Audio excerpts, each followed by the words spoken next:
Good morning, everybody. Before we begin our meeting, Councillor Novick has asked for a pre-gavel. As you may remember, councillors have the opportunity twice a year to request a moment before we start our meeting for a conversation or presentation for up to 5 minutes of whatever they choose. So I am going to turn this over to Councillor Novick for a brief minute. Thank you, Madam President. A couple of months ago, the so-called Department of Homeland Security put out a video to the tune of a certain popular song. And CNN that had to point out to them that they must have had no idea who wrote the song or what it was about. The song was written by one of the leading anti-fascists of his day, a songwriter who wrote songs supporting migrant workers like Deportee and Pastures of Plenty. A song who was for everything this administration is against and against everything this administration is for. So I wanted to take a moment. Oh, and when the songwriter's family was informed of this video, once they got done laughing, and they said, well, we're just gonna have to sing the song and take it back. So to honor the Guthrie family and to put forth the vision of community and togetherness that Woody Guthrie espoused in this song, as opposed to the vision of division and hatred current administration propounds, I thought that I'd sing it, and no pressure, but if anybody wants to sing it with me, feel free. This land is your land, this land is my land, from California to the New York Island, from the Redwood Forest to the Gulf Stream waters. This land was made for you and me. As I was walking that ribbon of highway, I saw above me that endless skyway. I saw below me that golden valley. This land was made for you and me. This land is your land. This land is my land. From California to the New York Island, from the Redwood Forest to the Gulf Stream waters. This land was made for you and me. I roamed and rambled, and I followed my footsteps to the sparkling sands of her diamond deserts, and all around me a voice was sounding. This land was made for you and me. When the sun came shining, and I was strolling, and the wheat fields waving, and the dust clouds rolling, as the fog was lifting, a voice was chanting. This land was made for you and me. This land is your land. This land is my land. From California to the New York Island, from the Redwood Forest to the Gulf Stream waters. This land was made for you and me.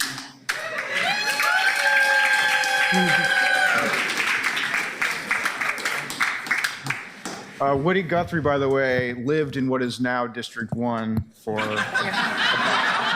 That is true. That is true. Thank you for pointing that out, Councillor, and Councillor Novick. Thank you for starting us off this morning. I will now call us into today's City Council meeting. It is 9:37 on Wednesday, October 8th. Keelan, could you please call the roll? Good morning. Clark?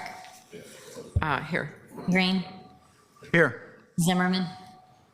Amalus? Present. Dunphy? Smith? Here. Canal? Here. Ryan? Here. Oyama Lane? Murillo? Here. Novick? Here. Turtle Guinea? Here. Thank you, colleagues. The first item on our agenda is approval of the agenda. There have not been any requested changes. Oh, I'm sorry.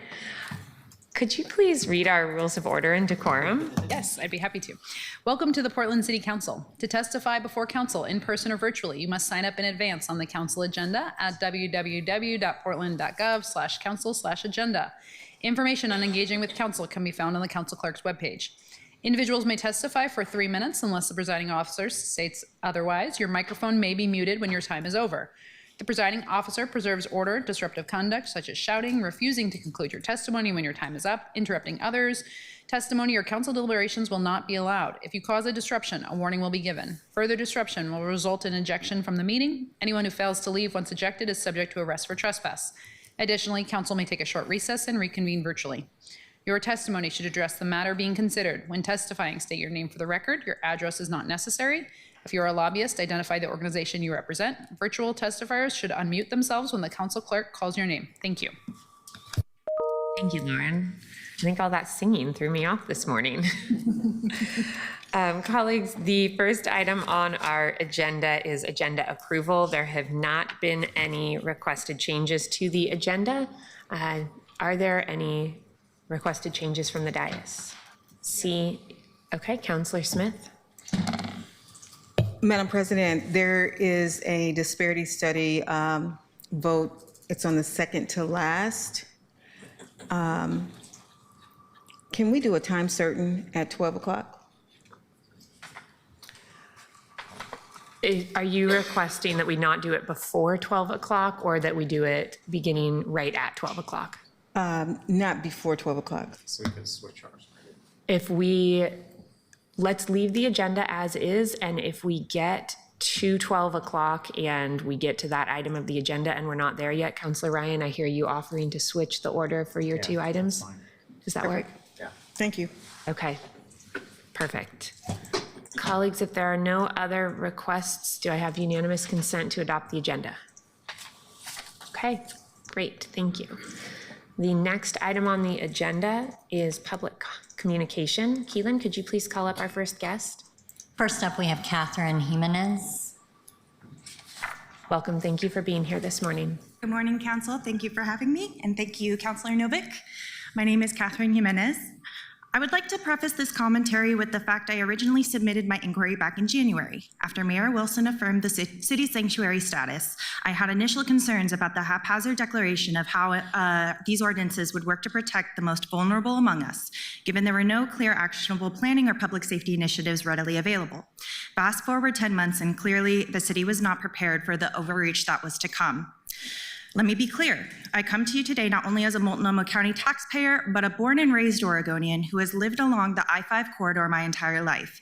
Like many children who grew up along this interstate, I was cautioned on the prevalence of human trafficking and various tactics kidnappers use to target victims. One of the most disconcerting schemes we were warned about entails these assailants impersonating law enforcement agents. Since January, with the gross increase in federal funding for DHS, there have been dozens of cases across the country of civilians impersonating ICE agents, attacking women and immigrants, or plainclothed ICE agents impersonating local law enforcement to conduct unconstitutional arrests in sanctuary cities. Including those pros to intimidate civilians on the McAdam Street corner, I have yet to see any forms of credible identification on persons claiming to be a part of ICE or DHS. One recommendation I could offer is to follow suit with California's recent law banning agents from wearing masks while on duty. We need to know who is in our community so that they can be held liable for the atrocities they are committing against unarmed, peaceful community members. Those of us who live on the South Waterfront can affirm that over the summer, one city block has in fact been ravaged by unidentifiable, masked, militarized individuals since as early as May. I can assure you the only threat residents have been facing have been the constant barrage of pepper bullets, tear gas, and noxious chemical agents that are being deployed against unarmed civilians. If the city was burning, it'd be due to the perverse use of munitions being deployed in the neighborhood, often catching fire along the dry grass brushes, where thankfully anti-ICE protesters are vigilant and able to help extinguish the flames before they spread. This happened multiple times over the fire season this summer. While I can appreciate this council finally taking action, it shouldn't have taken an entire summer of chemical munitions waged on civilians, 25 illegal detainments in which reports of physical abuse and sexual misconduct while in ICE custody, or a school closure due to the high volume of live munitions faculty were finding scattered amongst the playground to prompt an official city response. We, the residents, don't need ICE out of Portland in 90, 60, 30 days. That gives those unidentifiable, volatile agents and their equally manic supporters the time to further pollute, incite violence, or abuse our neighbors. We need that corrupted influence out of Rose City now. With the reprieve granted by the U.S. District Court over the weekend, I urge this council to really think about the new ordinances you plan to implement and how they will work in conjunction with other public safety offices to ensure the civil rights of your constituents are protected. When tyranny becomes law, resistance becomes duty. I hope that this council can take that duty seriously. Thank you very much. Thank you very much for being here today. Next up, we have Vatea Herman. Welcome, thank you. And we do have your written comments posted online as well. Oh, great, thank you. So my name is Vatia Herman. Thank you for having me today. As I put forth in the letter that I sent, my ask is simple. The path behind me and the path ahead of me is very complex with this piece of property. But I am hoping that if the council is willing to vote to have this piece of property removed from the foreclosure listing and put back with the city, that I can make progress with this property and move it forward. I don't know if the council has questions for me. Given my comments, I tried to keep them brief in the letter, but as you can see, there's a lot of history with this piece of property in Portland. So I guess, I don't know if it's appropriate to ask if you guys have any questions of me or what I might be able to do to help convince you to vote to remove it from foreclosure. I have spoken with the foreclosure department over the last couple of years, starting with February 24. Unfortunately, they haven't been willing to bring it to the council because I am not able to give them a very detailed, specific timeline about how and when and I can do all of the things with this property. And the reason being is the complications. Going through all of the environmental permitting, I don't know how long that'll take. The estimate I was given was 3 to 6 months. Doing the actual work has to be certain times of year. So there's just a lot of variables here, in addition to me being able to fund the project. I guess I will open it up to questions if you have questions for me. Thank you. And colleagues, I don't know if you were able to read the letter that Ms. Herman submitted, but this is about a property that went through the foreclosure process in February of 2024, so under the previous council. Oh, I'm sorry. No, Sorry. no, that's Answer your okay. question. I'm not. I just happened to be at you when I was looking around. Okay. And if you didn't have a chance to read it, ultimately what happened, my father got sick in October of 23. He passed in 24th of February. Sorry. Take your time. It's okay. The council voted February 14th of 24, and he passed on the 23rd. So I didn't have an opportunity to work with the city ahead of the foreclosure to avoid that foreclosure. So I'm asking the council to give me that opportunity back and help move this property forward. Thank you. I don't know, sitting before you today, where this is in the process with the city because that vote has already happened. But we can certainly ask some questions about where it is in the process. Mr. Jordan, I don't know if you have any updates you can share with us on this property. I don't at this time, Madam President, but I'll engage with Jonas and Revenue to see where it is in the status and what can be done. It has gone through the foreclosure process several times without a bid on the property.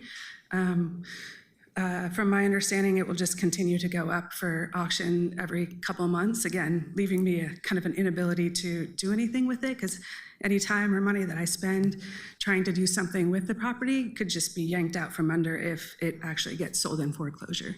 My understanding from the foreclosure department is the only way to, kind of remove it from that group and put it back with the city and allow me to work with the city would be to have the city council vote to remove it from foreclosure. So I appreciate the follow-up, and I am on the books again next month. So if it doesn't end up on the agenda, I will see you next month and hope if you have any questions ahead of that, I'd be happy to answer. Thank you so much for being here today. Thank you. Next up, we have Lyra Anderson.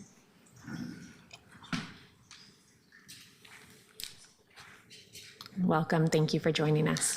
Thank you for having me here. My name is Lyra Anderson, and I will be speaking on constitutional legitimacy. So legitimacy regardless of system of governance, is one of the most important foundations as it displays a bond of trust between the governed and the governing. Defined simply as the conformity to the law or rules. In order for a government to be considered as legitimate, it therefore stands to reason that the government must be beholden to the rules and laws it sets down. For if even they aren't beholden to their own laws, why should those they govern be beholden to their authority?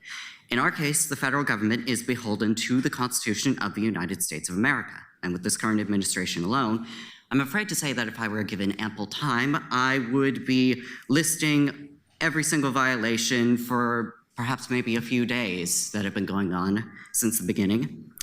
The last time I was here, however, I had spoken about the illegal abductions by the Immigration and Customs Enforcement agents, taking people off of the street, holding them indefinitely, or deporting them without trial, without representation, and regardless of immigration status, including 10% being American citizens and around 77.1% without a criminal record. The Fifth Amendment states very clearly that each and every person, so long as they are within the borders of the United States, are obligated to be given a fair trial, to be given fair legal representation, and to be judged by a jury of their peers, to which not a single person taken in by ICE has ever been given. A situation that we now realize has gotten much worse after the closure of the Alligator Alcatraz camp, with between 800 to 1,800 detainees having been reported as missing and all data on them having been erased, leaving the rest of us wondering where these people are, why they were incarcerated, and figure out how we can bring them home and return them to their families. But to this administration, what the Constitution says does not matter to them. In fact, the partisan control over Congress, the White House, and the Supreme Court has actually emboldened their illegal actions, including a recent raid in Chicago with 37 apartment residents, including children, some without clothes, being abducted and arrested without warrant for such a raid on October 3rd. For our situation in Portland, I have read the letter of our Adjutant General, Alan Grunwald, urging his troops to follow their oath and act with professionalism. While I have heard that a federal judge has blocked the Oregon National Guard's deployment in Portland, I do agree with his message. They should follow their oath, and I wish to remind him and all military members that their oath is to the Constitution, not to the President. And while the President is the Commander-in-Chief, it is only when he is not in conflict with the very Constitution that instills legitimacy and authority to the administration's governance. Without that, the President nor his administration has any authority or power to speak of. When he abducts his people without trial or warrant, when he makes war on American cities and the American people, he has no authority. So I urge, uphold your oath to the Constitution and ignore whatever orders the President has that violates the rights that the Constitution instills. Thank you. Thank you very much. We appreciate your message. Next up, we have Robert Jennings.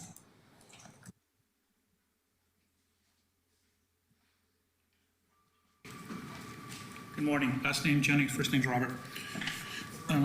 For being here.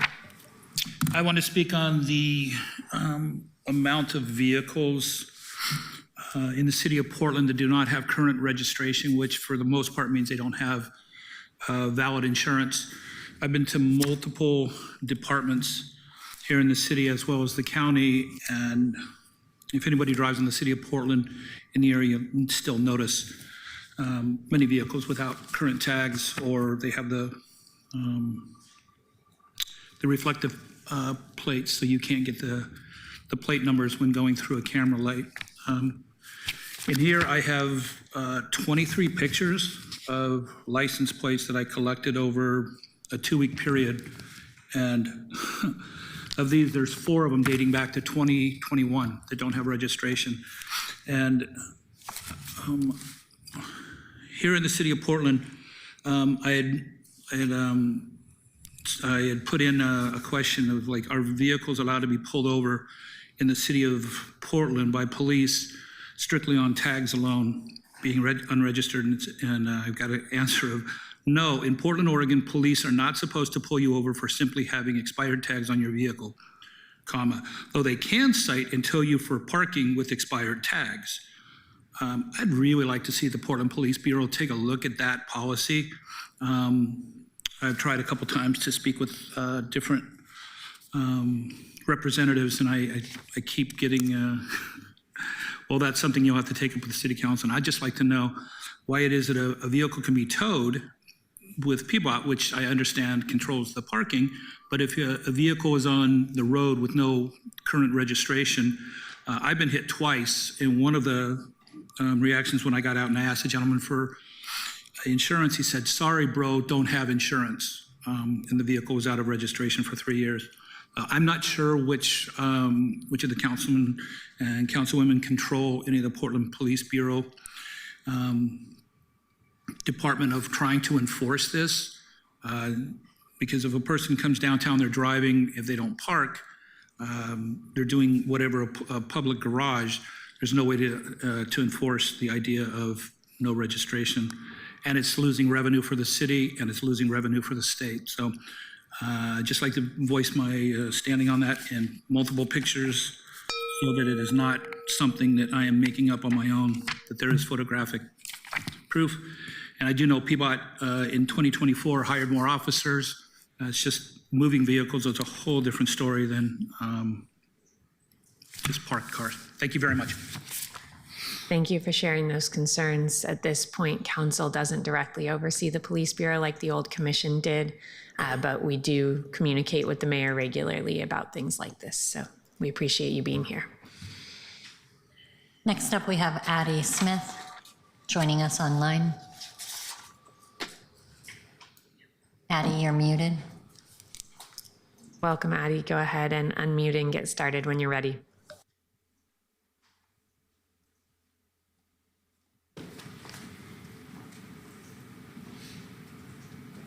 Addie, are you able to unmute?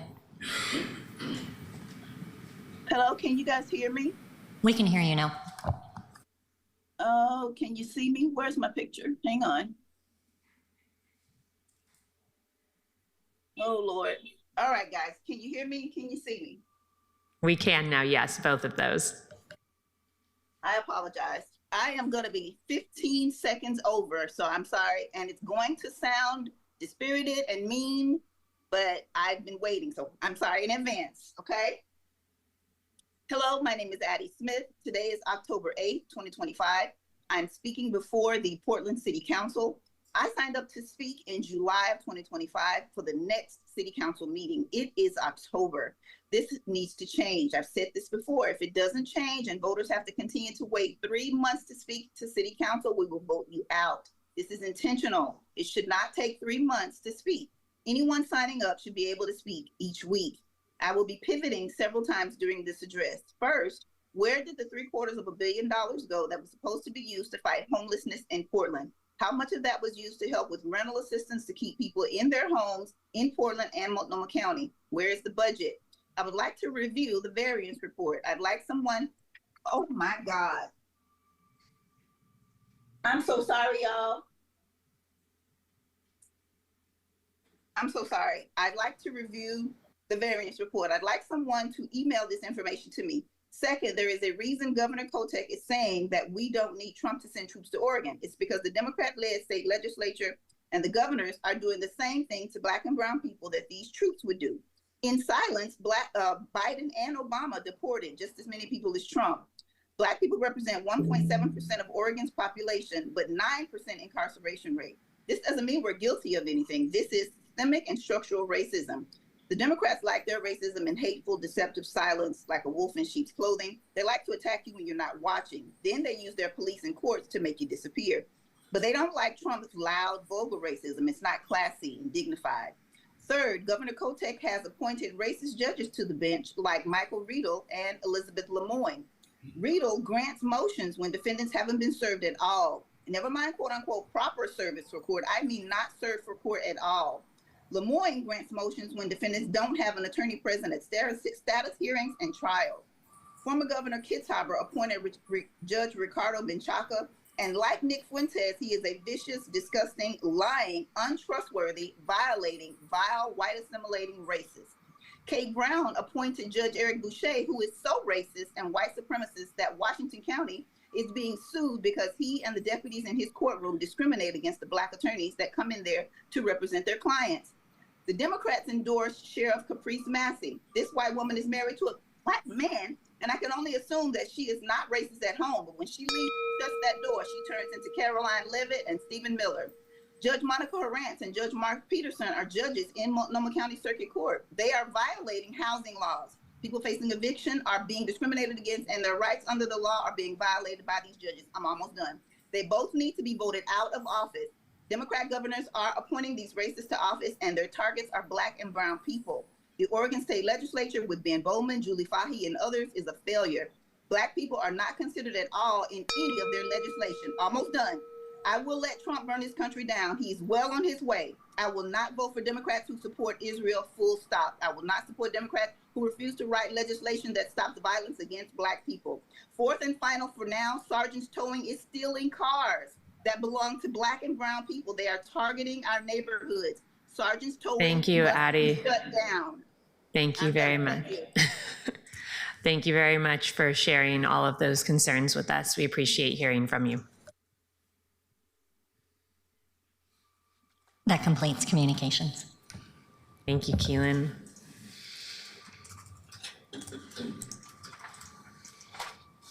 A lot to follow up on. Councillor Smith, did you have a comment at this time? Yes, Madam President. What is the process for being able to get on our public docket? I'm trying to understand what the previous.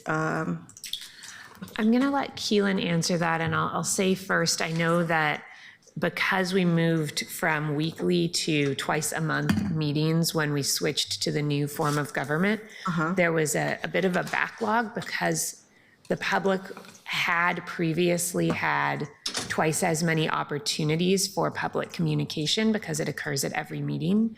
By moving back to weekly meetings, one of the benefits, I hope, is that we won't have the same backlog that we have had for members of the public who are hoping to take advantage of those public communication slots. But I want to let Keelan speak to the sign-up process because I believe that our clerk's office has also made some adjustments in the sign-up process to help ease the tension there as well. Thank you, Madam President. Yeah, thank you, Council President. Thank you, Councilor Smith, for that question. We are in the process of making a change to how folks sign up for communication. So instead of reserving in advance, we're looking to start this in December. People will be able to sign up for a communication when the agenda is published on Friday. So they'll be able to sign up on Friday for the following week's meeting. There will still only be 5 spots available, so it'll be first come, first serve. Okay, so it's 5 spots. 5 spots, and then folks can only provide a communication once every month. Okay, and if they want to speak on a particular agenda item, are they prohibited from speaking on a particular agenda item? No. Okay. So I just wanted to let the public know and to address what Addie Smith was talking about. We're no relation, but I wanted to make sure that people know the process and what that looks like. Yeah, and we will be updating all of our communications on our website. We'll be sending out a notification to our email distribution list so that people understand the different way that will be available for them to sign up. Excellent, excellent. Thank you. Thank you. Thank you for asking that question, Councillor. I know this is a process that has been, I would call it an inadvertent issue raised by some of the changes in moving to this new form of government, and I hope we're getting back on track for members of the public. Keelan, thank you for the update for everybody. Thank you. Colleagues, the next item on our agenda is the committee referral list. The only item currently on the committee referral list since last week is accepting the Bull Run Treatment Project's 2025 annual report, which has been referred to the Transportation and Infrastructure Committee. I will note that I am expecting to see a number of other things over the next couple of days, so we will likely have a longer list next week. Keelan, that moves us to our regular agenda. Could you please call the first item on our regular agenda, item number 4? Authorize the Bureau of Transportation to acquire certain temporary rights necessary for construction of Northeast 122nd Avenue Safety and Access, Beach Street, Wasco Street project through the exercise of the city's eminent domain authority. Thank you, Keelan. And colleagues, this is a second reading. So if there is not any discussion, we will move to a vote. Seeing no one in the queue, Keelan, could you please call the roll? Clark. Aye. Green. Aye. Zimmerman. Aye. Avalos. Aye. Smith. Aye. Canal. Aye. Ryan. Aye. Koyama Lane. She had to step out. Sorry. Murillo. Aye. Novick. Aye. Turtle Guinea. Aye. The ordinance passes with 10 aye votes. Thank you. And I'll note we had a number of first readings last meeting, so we have a number of second readings to whip through this meeting. Keelan, could you please call the next item on our agenda? Item 5, declare property at an unnamed road off Northeast 33rd Drive as surplus and authorize the Bureau of Transportation to dispose of the property by sale to WPC Marine LLC. Thank you, colleagues. This is another second reading of a non-emergency ordinance. Seeing no discussion in the queue, Keelan, could you please call the roll? Clark. Aye. Green. Aye. Zimmerman. Aye. Avalos. Aye. Smith. Aye. Canal. Aye. Ryan. Aye. Murillo. Aye. Novick. Aye. Turtle Guinea. Aye. The ordinance passes with 10 aye votes. Thank you. Could you please read our next agenda item? Item 6, vacate a portion of an unnamed road near the intersection of Northeast 33rd Drive and Northeast Marine Drive, subject to certain conditions and reservations. Colleagues, this is a second reading of a non-emergency ordinance. Seeing no one in the queue for discussion, Keelan, could you please call the roll? Clark. Aye. Green. Aye. Zimmerman. Aye. Avalos. Smith. Aye. Canal. Aye. Ryan. Aye. Murillo. Aye. Novick. Aye. Turtle Guinea. Aye. The ordinance passes with 10 aye votes. Thank you. Could you please read agenda item 7 for us? Authorize exception to Title 17 Underground Wiring Districts Code to allow for the placement of decorative lighting across Portland Bureau of Transportation designated pedestrian plazas and the Skidmore Old Town Historic District and the new Chinatown, Japantown Historic District. And colleagues, this is the first of 2 ordinances that were part of that package on changes to our City Plaza program. We voted on the resolution last week and we have the 2 ordinances today. This is a second reading of a non-emergency ordinance. Seeing no one in the queue for discussion, Keelan, could you please call the roll? Clark. Aye. Green. Aye. Zimmerman. Aye. Avalos. Aye. Smith. Aye. Canal. Aye. Ryan. Aye. Mario. Aye. Novick. Aye. Turtle Guinea. Aye. The ordinance passes with 10 aye votes. Thank you. And Keelan, could you please call agenda item 8? Amend transportation fee schedule for FY 2025-26 to reflect changes in the plaza use permit program. Thank you. Colleagues, seeing no one in the queue for discussion, this is another second reading of a non-emergency ordinance. So Keelan, could you please call the roll? Clark. Aye. Green. Aye. Zimmerman. Aye. Avalos. Aye. Smith. Aye. Canal. Aye. Ryan. Aye. Murillo. Aye. Novick. Aye. Turtle Guinea. Aye. The ordinance passes with 10 aye votes. Thank you. Could you please call agenda item 9?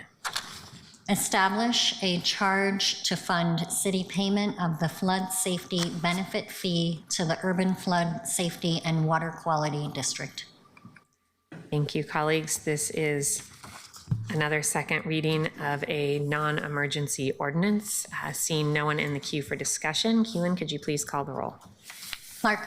Aye. Green. Aye. Zimmerman. Aye. Avalos. Aye. Smith. Aye. Canal. Aye. Ryan. Aye. Murillo. Aye. Novick. Aye. Turtle Guinea.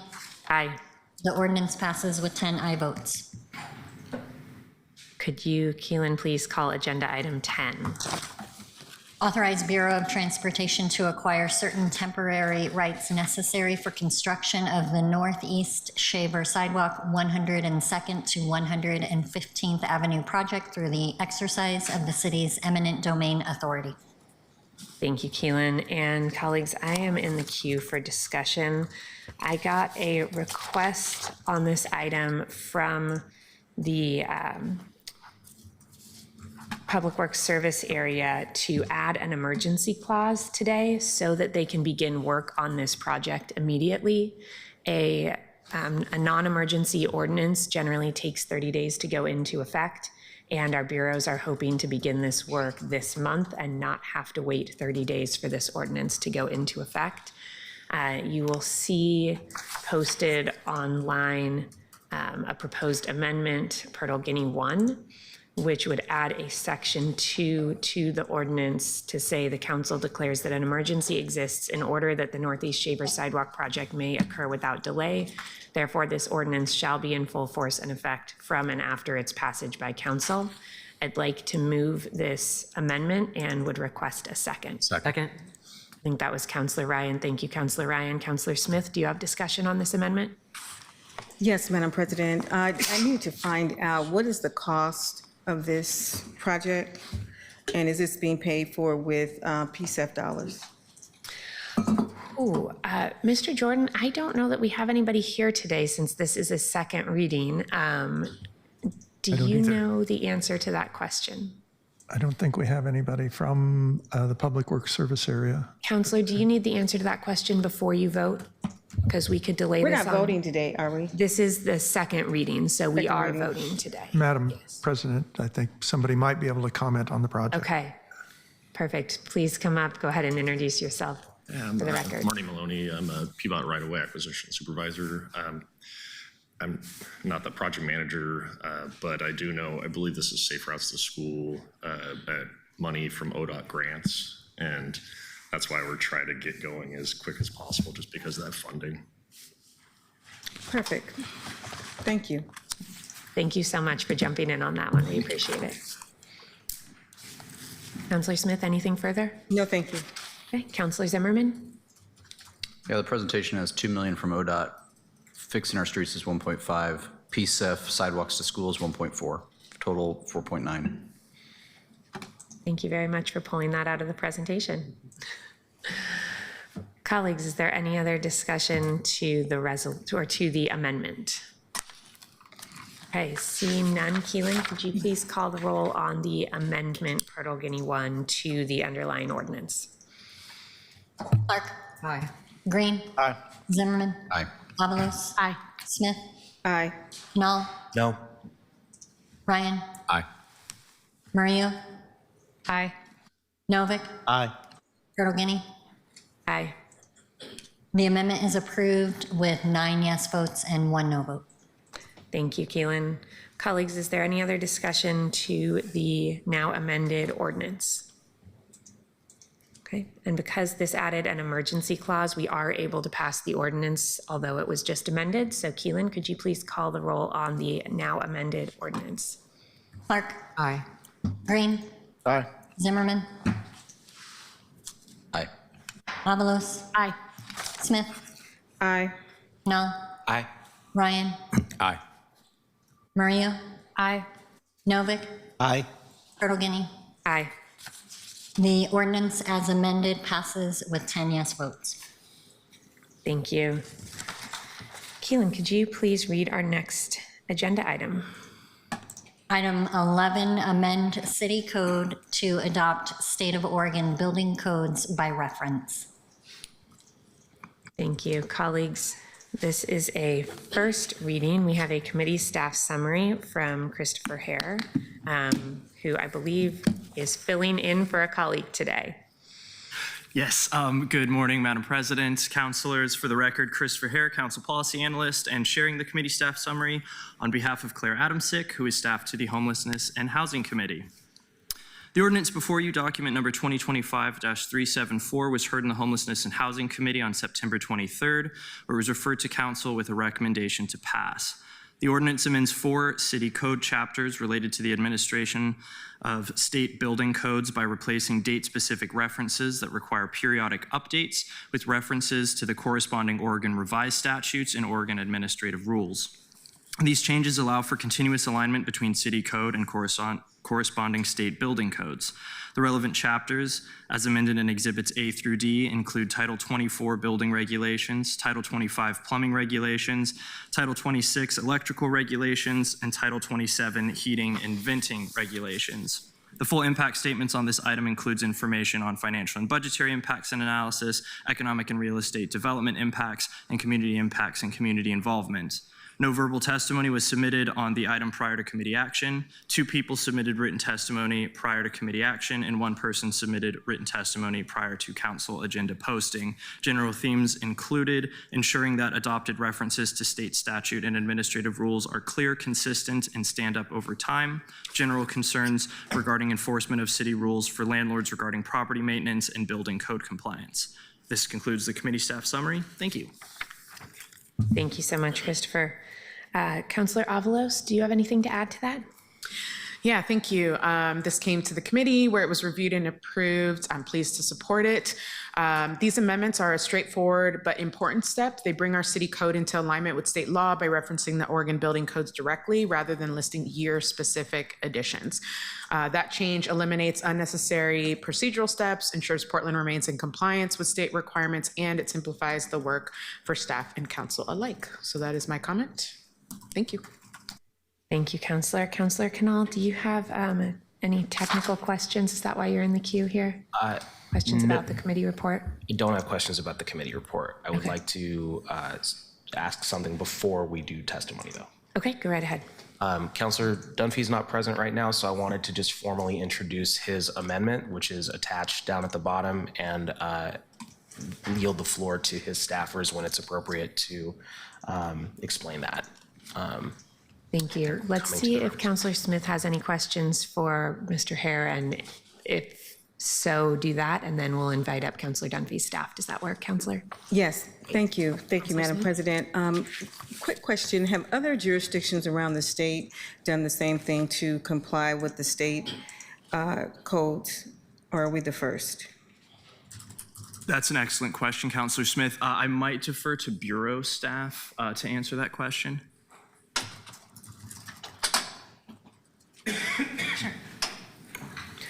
Welcome. Thanks for being here to take this one. Go ahead and introduce yourself for the record. Jody Orson with Portland Permitting Development. Yes, actually, a lot of them have already done this, and they actually did it quite a while ago. We're not the only one who's still referencing the specific year, but there's lots of other groups around Oregon that already don't do that. Okay. That go straight to the OARs and ORSs. Okay, perfect. I was just trying to figure out where we were in the queue and what it looked like around the state. Thank you. Councillor, anything further? Okay. Colleagues, Councillor Canal, I believe, has formally moved Councillor Dunphy's amendment, and because an amendment motion often comes with an explanation of the amendment, before we take a second, I'd like to invite up Councillor Dunphy's staff to give us an overview of what we have before us. Are they in the room?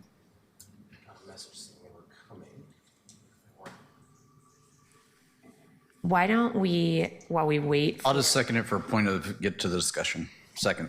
Okay, I think before we discuss the amendment so that we can hear the reason for the amendment, let's take public testimony first. That'll give his staff we've got it. Perfect. We would love to hear about the amendment before us. Yes, thank you so much. So this amendment. Can you introduce yourself for the record? Sorry. For the record, Madeline West, Councillor Dunphy's Chief of Staff.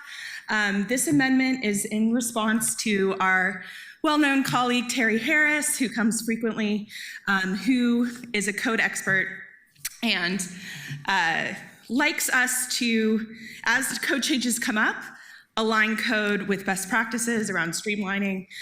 He identified some specific issues in this code that weren't as smooth or as applicable to law as they could be, including removing RV language, because in 2019, RVs were taken out of the jurisdiction of permitting and placed into ODOT. So we don't need to be responding to outdated code changes or state level changes. And did Terry do his testimony on this yet? We've not yet heard public testimony. No, we're hearing the explanation of the amendment first, and then we'll move to public testimony. All right, so yeah, it was in response to Terry. We worked with PP&D. They were actually really appreciative of the testimony that Terry brought to committee, and went through with PPD. They went through with a fine-tooth comb in response to his notes and responded as they could to streamline the language, make it more clear for the public, and to remove the language that wasn't applicable. So that's the kind of context in general. And if Terry is here to testify, I'm sure he can share more. Perfect. Thank you so much for that overview. I believe we have a motion from Councillor Knoll, a second from Councillor Zimmerman. Councillors, I would like to hear our public testimony before we move into a discussion, but if anybody has questions for Madeline while she's here, let's get those in. Councillor Zimmerman, are you in the queue to ask Madeline a question? Yeah, I have lots of questions. So it's actually not for Madeline, it's more about our permitting staff in terms of why these changes were not, I've seconded it, I'm unlikely to support this, but I'm trying to get myself there. I'd like to know why they were not already included. These amendments look particularly technical, and to take them in consideration kind of from the dais is leaving me wanting for the reason here. That was not conveyed yet, so I'm looking for our permitting staff to comment. Perfect. I believe we have somebody coming up right now to answer that. Jody Orson, Portland Permitting Development. So the question is, why were these amendments not included the first time? We added the ORS and the OARs. One of the concerns was that the references in the Oregon statutes and administrative rules would change, and that we would be in the same spot we are right now, where we'd have to come back and keep changing title. So we took them down as slim as we felt like we could, which was just to the OARs. So we took out all of the ORS references. In terms of the recreational vehicle part, honestly, we just didn't see that. That wasn't the focus of what we were trying to do with the ordinance. So we incorporated that sort of work project with this one because it was already in front of y'all. Okay, and for Councillor Dunphy's staff, you referenced a member of the public quite a lot as an expert. So you're making that assumption, but I don't know what that means in this respect for a member of the public as an expert on permit and development code. Is that what you're asserting here? Because you're asking a lot of faith in this, but I understand why this came, because I sit on that committee and I don't think these were ever brought to me. So it was brought to us when it came to homeless and housing. The testimony was given that day in written form. There wasn't time to make such a technical adjustment on the dais. So after that conversation, we reached out to PP&D, went through a process where we worked collaboratively to incorporate those recommendations and to analyze whether those recommendations were accurate to code. Terry Harris is a member of GTAC.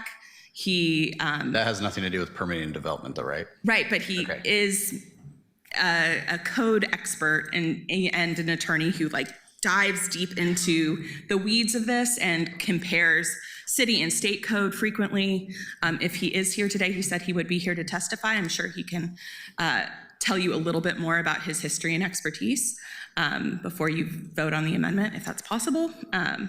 Yeah, anything else? Well, just one other piece. These changes do not affect the codes that Portland Permitting Development is implementing or regulating. It is only the way that we're pointing to those. So it's almost more of a title language type of game of streamlining, and you can continue streamlining and streamlining and streamlining. This is where we proposed a certain level of detail, and the recommendation was to go even slimmer. We're not against that. It goes along with what we were originally trying to do. So we took it down to as slim as we thought that we were comfortable with. And again, the reason it's kind of not a Portland Permitting Development speciality is because the codes themselves are not changing. And Councillor Dunphy's overall perspective is if, code changes are coming to this body, we might as well slim them down, make them as clear and understandable as possible as we take those bites at the apple. Although I'm sure there could be a much larger project in terms of unifying code across the body. We just don't have those resources at this time. Thanks. I find that part of this conversation far more compelling. I think that citing an individual member's take on something put me in a strange position in interpreting this, and that was too heavily weighted in your introduction of this amendment. And so I think it sounds to me like this amendment could have been introduced as a Bureau amendment just as much as it was introduced as a Councillor Dunphy amendment. My understanding is we're not allowed to put in amendments. That's okay. Yeah, okay. I understand that. But we are in support of it. Okay, thank you for that. I appreciate it. No other questions. Councillor Green, thank you, Councillor Zimmerman. Councillor Green, are your questions ones that you'd like answered by the folks who are up at the table right now? Okay, go right ahead. So I just want to make sure I've got the process clear. So what I'm hearing is there was a code change brought by the Bureau. Said we need to align, we need to fix this sort of, we should have that like dynamic referencing basically. And then because this was in committee and we had the public there to engage with this and think about it, we had a member of the community who says, you know what, I've got an idea. I've got some expertise in this and some experience. Reached out to a counselor on the committee, said, hey, would you carry an amendment? Then there was some interplay between the Bureau to say, actually, this makes some sense. And then it comes back as an amendment to council. That's how the process went? Correct.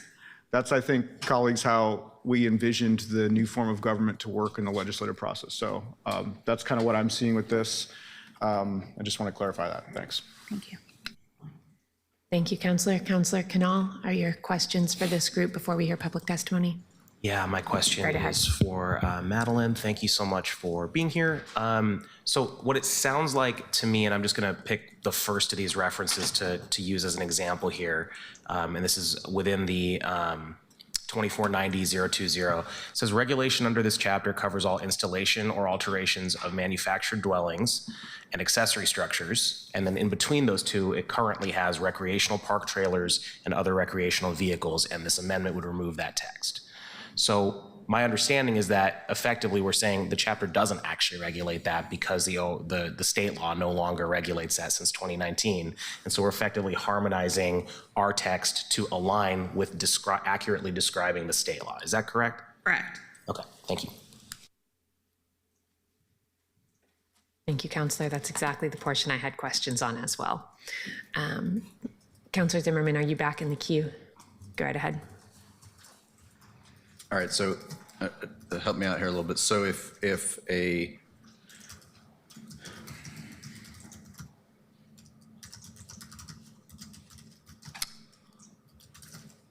I'm looking at 24.90.020 scope on this recreational vehicle piece. I want to make sure I'm understanding. We're specifically talking about the trailer or the vehicle, not the park in which they exist. Correct. We still have permitting and development scope and control within your Bureau as it relates to manufactured home parks, RV parks, if they existed in the city of Portland, et cetera, but not the actual vehicle themselves. We've placed the vehicle itself into the Transportation Bureau's authority. That's correct. We do the parking spots, and then those vehicles, the alteration and construction of those recreational vehicles is outside of the scope for us. Okay.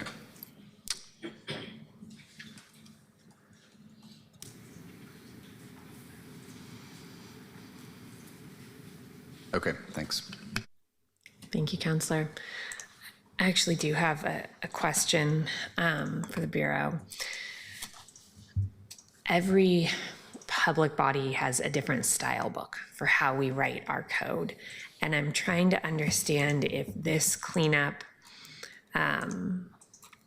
keeps us consistent and in line with our style book, or if this cleanup is perhaps more streamlined, perhaps a direction some people would like us to go, but inconsistent with how we normally write our codes and with what our style books at the city would say.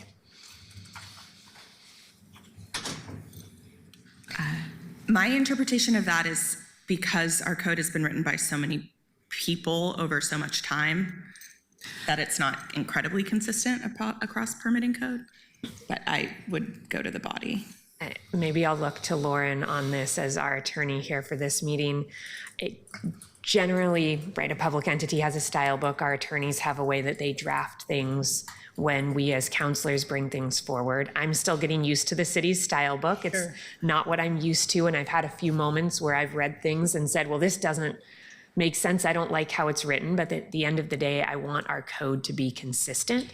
So I have set aside my own style to defer to the city's style book. And I would like to understand if these are changes made in line with our style book, or if these are changes that are in line with what somebody else thinks is a best practice, but that move us away from what we currently consistently do. So our office has historically taken the position that when we're referring to state law, we need to then update based on update the code to reflect state law. So it would be kind of this ongoing process. And I think generally that still is our position. I think the legal advice on this one is a little different because the city is bound to apply the state building code. And so we don't need to come back and readopt, if that makes sense. So if the zoning code is referring to state law and state law might evolve, we have to always come back and update that state law.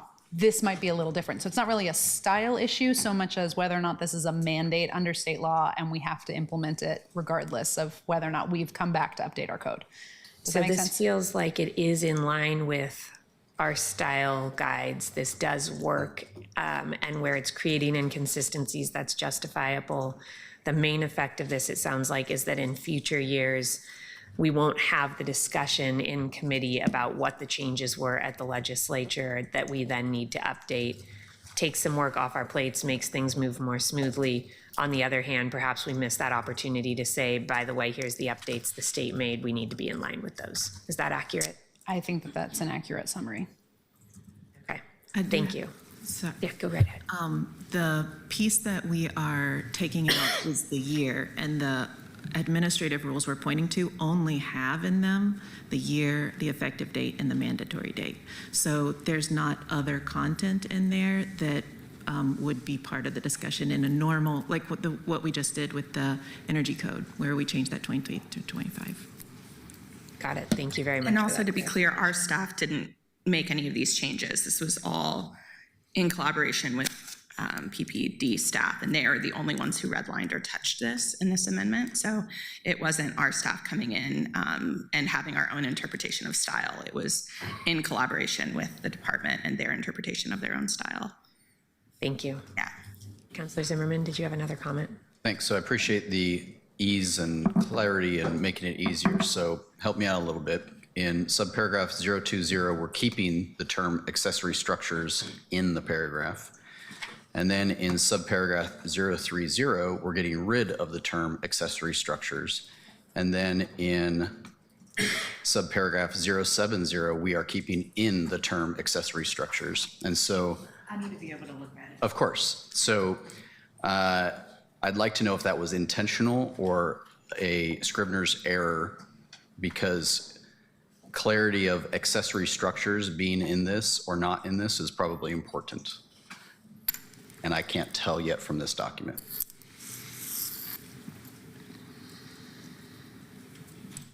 We'll give you a minute to pull that up. Scope, and then adoption of codes and regulations.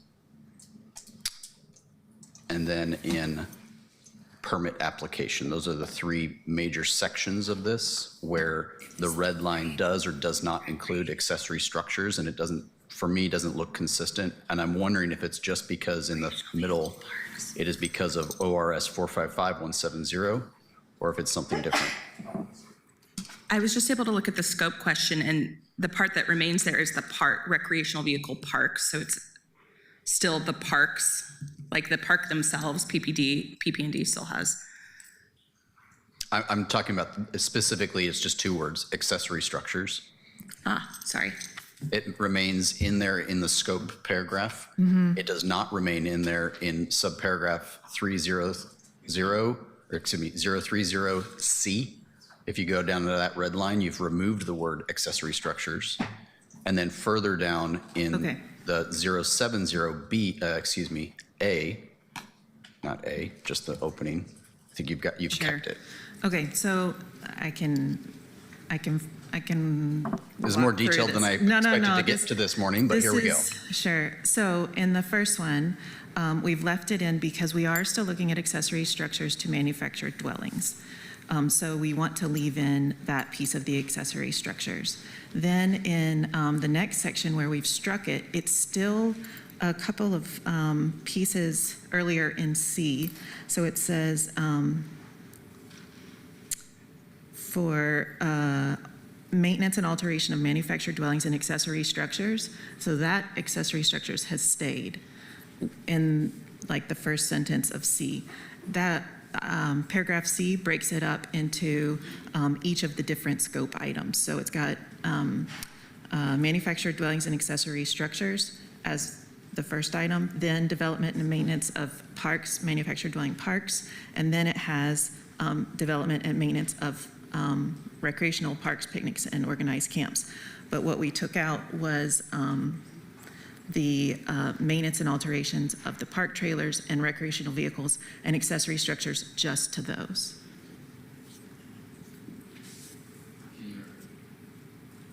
Can you articulate a bit of the reason around that? Because I thought we were dealing with the parks. We still have the parks. Yeah. And if there was an accessory structure that was large enough to, so over 200 square feet, to trigger the regular residential building code, we would use that. But part of how this all came up is OAR 918525 was removed because that 2019 legislation said that BCD could not have any admin rules for the construction or alteration of recreational vehicles or park model recreational vehicles.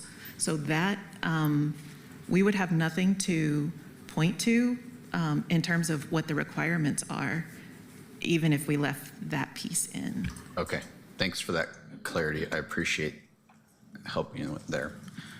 Okay. I think that's it. Councillor Canal, did you have additional comments there? Yeah, just to put a finer point on it, where it says it earlier in the paragraph, it references ORS 446250 and 446253, which do still include accessory structures. In the ORS itself, the reference makes sense. And then down below where it's removed, it talks about ORS 455170, which I don't know about old versions, but the current version does not reference accessory dwellings in any way. So when it says as, we can't say as authorized in X if X doesn't authorize it. So that's the particular reference part of it. And it's in actually 6 places in there, and it's only removed in this one place because that's, I believe, where the 2019 change occurred. Thanks. Thank you, Councillor. I'm not seeing anybody else in the queue for questions, so let's invite up our members of the public who are here to testify, and then if there is additional discussion, we'll call you both back up. Keelan, could you please call up our testifiers? Terry Harris. Mr. Harris, welcome. I'm sorry we didn't get you up sooner. I wanted to make sure we had those technical pieces answered. But please go ahead and introduce yourself and let us know what we're looking at. Okay, I'm Terry Harris. I'm over in Hillsdale. And as always, thank you for this opportunity to provide comments. I support the goal of this legislation, namely to provide clarity, to make code maintenance easier and more efficient. Deep appreciation to Councillor Dunphy and his team for acknowledging my written comments. I was unable to make the Housing Committee meeting and following up on the concerns. This is stuff that's really in the weeds, as you are now well aware of. So I appreciate his efforts, and I strongly supported the amendment. Okay, so I'm not a code expert or practitioner. As members of the governance committee knows, I'm a non-Oregon retired attorney, cursed with an interest in good government, and also cursed with a compulsive need to read the stuff.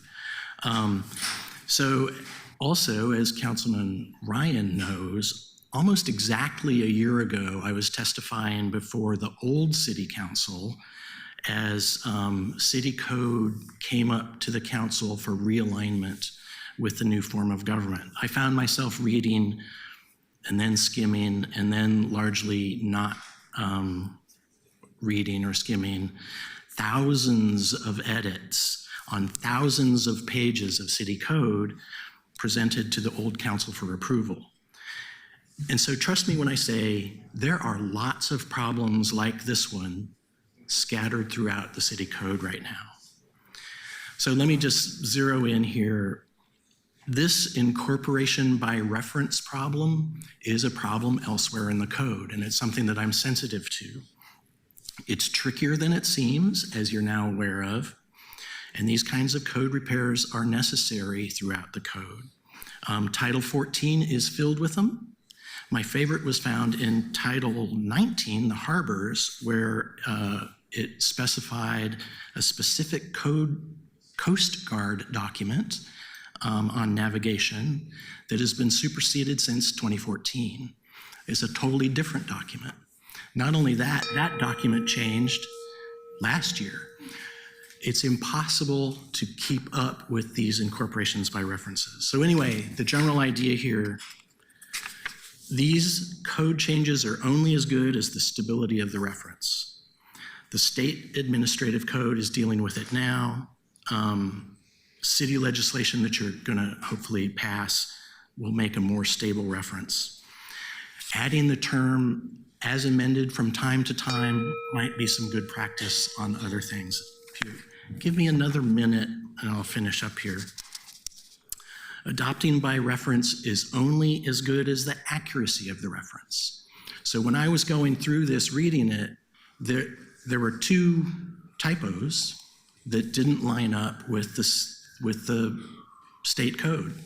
So that's what triggered the rest of my view here.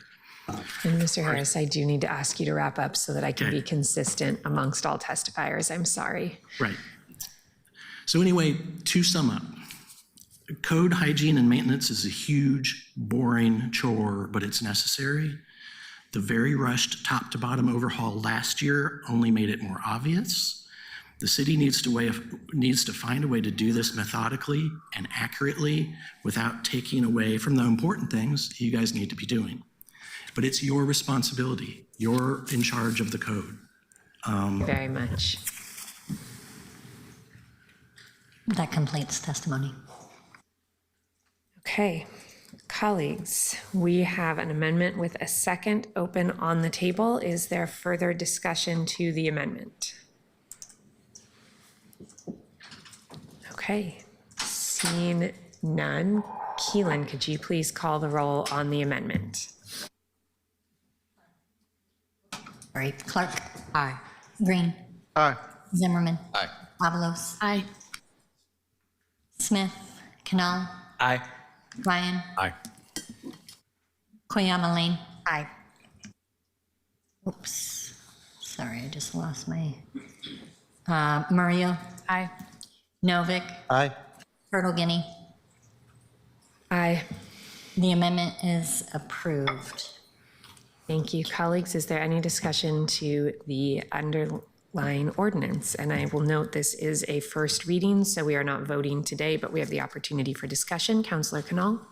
Thank you. Yeah, I fully agree with the general sentiment behind this ordinance and the idea that we should be cleaning it up. I think the exact level of specificity and light to heavy touch, where on that spectrum this lies, is actually also correct. I think we've seen last fall where there was larger scale changes to the code that often ended up with some unintended consequences that had to be undone previously.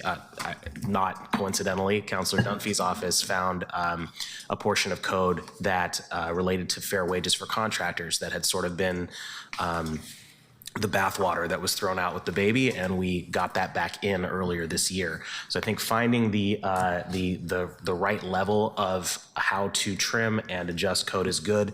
And I think this is a really good example of collaboration as well between the Bureau and a counselor's office on the amendment side, but with the Bureau alone on the original. So thank you so much. I'll be very happy to support this next week or next meeting. Thank you, Counselor. Counselor Avalos?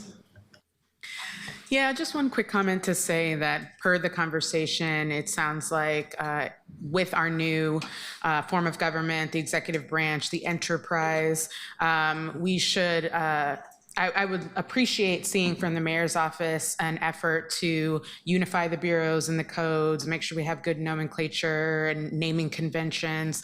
It just feels like it's going to keep coming up and is a good opportunity right now to start finding these, to start creating the systems and structure for what they look like to unify them. So I just wanted to add that comment, and I'll follow up with the mayor's office about that thought.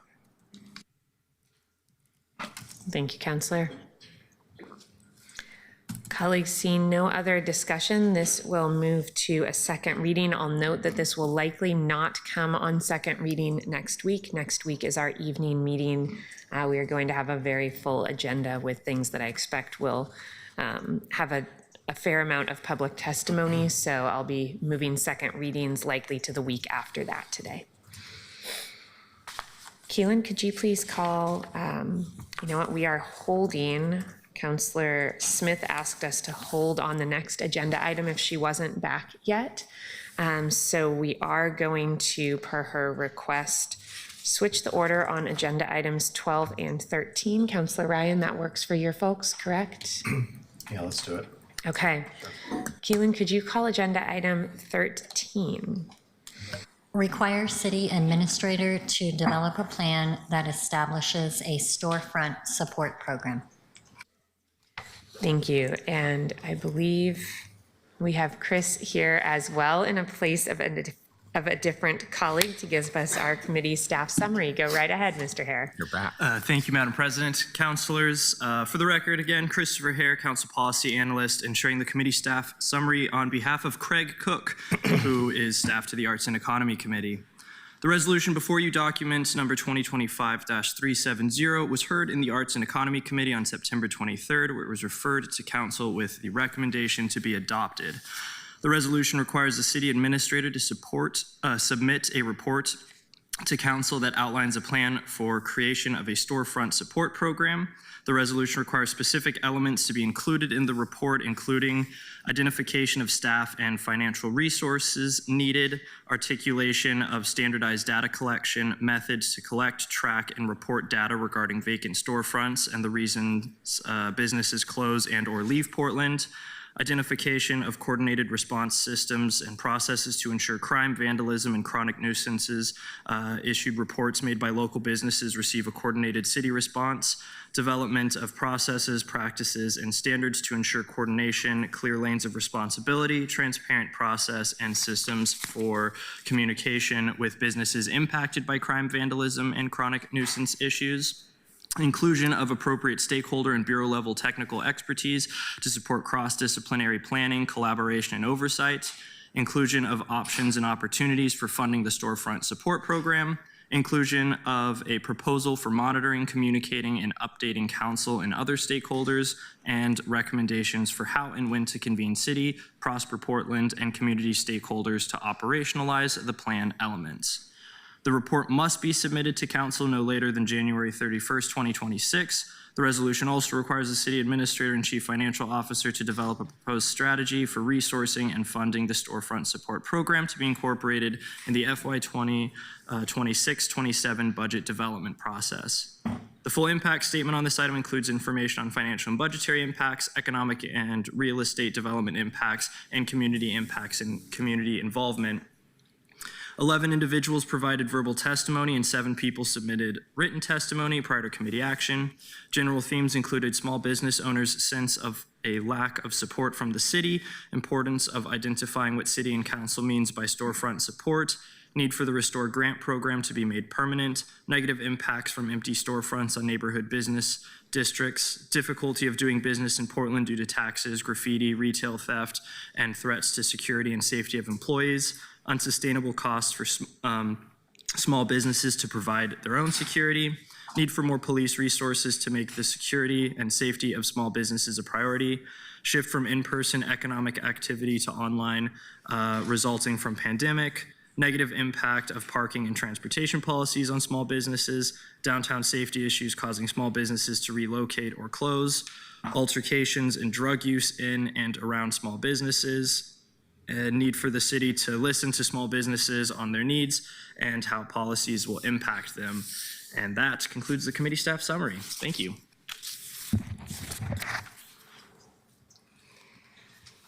Thank you, Christopher. Councillor Green, I believe you chaired this committee. Is there anything you'd like to add? Co-chairs. I co-chaired it. I presided over the meeting. There was robust conversation around this. We spent, I think, a good almost 70 minutes talking about this. We heard from the community. This was a unanimous support base in the committee to say, we think that it is urgent to have the city present us with a plan on how to best support our storefronts. And so, we were all grateful for the councilor for bringing it forward. Councillor Green, Councillor Ryan, this is your resolution. Would you like to share anything with us about it? I'd like the opportunity to frame it further. Thank you, Co-Chair Green. Thank you, Madam President. And thank you, Chris. Good to see you. Good morning. As promised, I'm back with part 2 of supporting our most cherished and most vulnerable businesses in our city, our storefronts, those that hug the public right away, and as such are the first responders to our public. And with today's action, we can prove that this council is united. Let me repeat that. This council is united to prioritize our storefronts. We showed that support for them when we passed part 1 in the budget by insisting the mayor and Prosper Portland continue to provide resources for repairs to windows and doors from our repair grants legislation. That received unanimous support. Today, I return with full support from the Arts and Economy Committee. It has been universally supported because it's common sense policy. This resolution will have real positive impact for our public-facing storefront merchants. Going back a few years ago, bear with me, as a commissioner, my team would constantly hear from storefronts about the challenges they face post-pandemic. I took those stories we heard to the mayor, my council colleagues, to the affected bureaus, and other issues and crises would demand our focus, and responses to businesses was isolated, not strategic nor systemic in practice. Since elected as a councilor in January, my focus in this community-facing elected public servant role has been to go out and listen more in the neighborhoods that I represent in Northeast Portland, from St. John's to Northeast Broadway, Coley to Kenton, and I'll add from Beaumont Village to Mississippi, you name a neighborhood in District 2, North and Northeast, and I heard some of the same stories on every street as I did when I was listening to stories downtown or Old Town or Pearl or Inner East Side or Hawthorne. There's a deep pain from these voices who have demonstrated commitment to our city, and many of them are not making any profit while spending time and money on security, safety, and livability issues. Many small businesses are having an increasingly difficult time staying afloat just from the higher cost of employees, supplies, and products. Many of the businesses talk about how they are 1 or 2 months before they would have to close up their shop. The feedback goes something like this. It seems like the only time I hear from the city is to nudge me on a new fee or regulation. The city is asking for more money from me as I'm receiving less services from them. I love this city. I'm an original Portland liberal, and it pains me to complain about conditions. We need help as the conditions on the street are sadly not improving, and we are a target. I don't want to quit, but the reality is I just can't survive much longer. To put a fine point on it, the city economist has shared that our business license tax is coming in more than $12 million below last year's forecast. Repairs for vandalism and crime are costly and often not insured. The streets and sidewalks are littered with trash and human waste. These are all reports from everybody across town. There is visible drug use and dealing, and individuals in mental health crisis and active addiction on our streets persist. Frankly, we haven't figured out how to manage the humanitarian crisis on our streets, and we need to intellectually be honest that our neighborhoods and businesses are negatively impacted as well. We can and should acknowledge the differing needs of all in our community at the same time. I want the legislation brought forward today to say to our local businesses, our storefronts, we hear you. In fact, the entire council is listening to you. You, the innovative, creative, full of grit storefront owners, you represent the hopes and optimism of the city. You are renters, your owners, your parents, your singles. I've heard many who represent every political angle you can imagine. And yes, I've heard from many who didn't vote for me.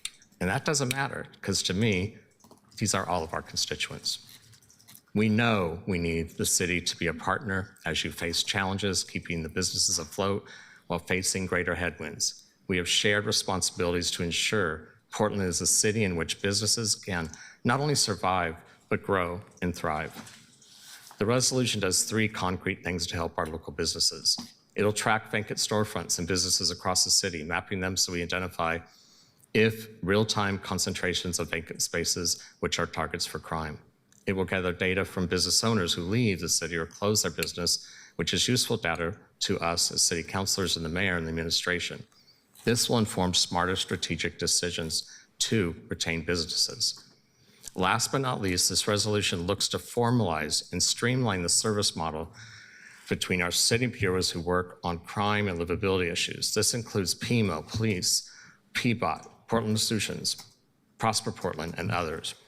We need to build structure and systems to clarify shared and intersecting responsibilities.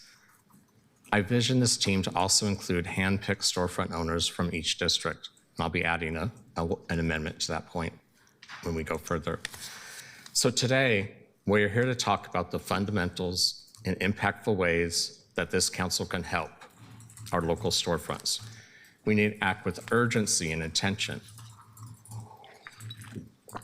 I look forward to supporting our city administrator's office as they develop the plans to align city services for improved responsiveness to the issues facing our business community and the creation of data resources that will inform council's decisions making issues that are impacting our storefronts. Portland, we have a revenue problem. We must stop the for lease signs growing across our city, and we, as a city, must show up. I'm delighted we have many storefront owners who have been wanting to testify. I just want to say how big it is for many of them to peel away from their storefront offices to come down here. And I want to make sure that we welcome them and thank you in advance for your passionate love for your city. Thanks. Thank you, Councillor. Colleagues, if we do have a number of people signed up, I believe over a dozen, to testify. If there are comments or technical questions that you'd like answered before we hear public testimony, we'll take those now. I do want to make sure we get to that public testimony before we get into a full, robust discussion so that we can hear from members of the public. Councillor Murillo, would you like to speak now or later? Now, I just have a few questions on this. Thank you, Councillor Ryan, for bringing this forward. As I'm sure you recall, during the budget season, and as you announced, you had unanimous support on your amendment to support small businesses. And as a socialist that believes in using government funding to support people, you know, I love doing that for businesses too. I do have a question on this resolution as far as, is there an implicit cost to for staffing or anything to look into this? And can you explain a little bit how this is different than what PMO is already doing? Yes, thank you. We have a plan that will come back from Mike Jordan and his team at the end of January. At this moment, I do think like some of our best solutions have been is where we have people in place, but we could think differently and we could break down some silos and respond in a better way. And so I think there will be some innovation in how Michael Jordan and his team will set up the bureaus that were mentioned, and also really partnering with Prosper Portland. As you know, they've been building a small business office. I think this gives them a roadmap on how they could be actively engaged with the city in something that's really relevant and current problem and challenge. And so I look forward to that. Do I think that there could be resources once the plan is figured out? Absolutely. And, but I want to hear what they can come up with as they are in charge of their budgets at the moment. And I look forward to some adaptive thinking. And you said this is what PIMO, yes, but PIMO can't do it alone. Who'd you say this is the responsibility of? I was just asking how this is different. You know, some of what's written here is about people going and addressing concerns that small businesses have, which sounds all good and well. I just thought that was something that PIMO maybe already does, since they address different neighborhood concerns. So I was just curious what is specifically being asked of that's different than what we already have. And I like that question because I've heard people say that. I've heard them say, isn't this what the police are supposed to do? Isn't this what Portland Solutions is supposed to do? Isn't this what this new small business is supposed to do? Office and Prosper. So after hearing all that, I thought, can you all get together? Like, can we herd these cats and figure out what your plan is and how you guys work together and not do this in the process. So. Gotcha. Okay, so what I'm hearing is this is sort of a plan to create a plan. Well, I had to push back quickly on that. It is a plan. It's a strategic plan. It's trying to bust the silos that currently exist to actually do some systemic change on how we respond to our storefronts. So. Right. I feel like plan to plan made it sound such like a bad idea, so that's why I got defensive right away. I didn't put any judgment on it, but I appreciate that. Thanks. You're welcome. Thank you, Councillor. Councillor Canal, did you have questions before we hear from the public? Yeah, I have a question and a quick note. The quick note is I did post 3 potential amendments, which I haven't moved yet. I'm going to discuss them after testimony, but I did want to daylight that in case any testifiers wanted to note anything on that. My question was about the number 1 in the second category of be it further resolved, which is just the date. And I wanted to ask Councilor Ryan if you could just speak to why that specific date. Why the specific date of January 30th? Mm-hmm. Because I want to make sure that this is urgent. And when we put a date that I felt like it was as quick as a date as we could get, as soon as date as possible, by managing expectations of something really complex and necessary. I thought when I did have conversations with City Administrator Jordan about this, and I thought that if I put a later date, it would get too close into the budget challenges, and I wanted to make sure that we had some clarity going into that was daylighted to all of us before we got into the details of the 26-27 budget.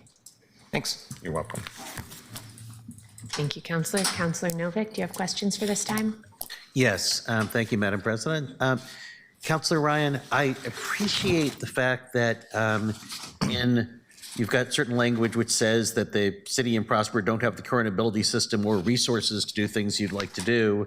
And part of the plan is identifying options and opportunities for funding the storefront support program if the plan identifies cost to the program. But I was just wondering if you're saying that some of the things that are listed here, like identification of coordinated response systems and processes to ensure crime, vandalism, et cetera, receive a coordinated city response, and development of internal processes, practices, and customer service standards across the city to ensure coordination, et cetera, do those things not cost any money? I'm trying to figure out the extent to which we're saying, if anything costs money, we need to figure that out, and the extent we're saying, do things that might cost money themselves.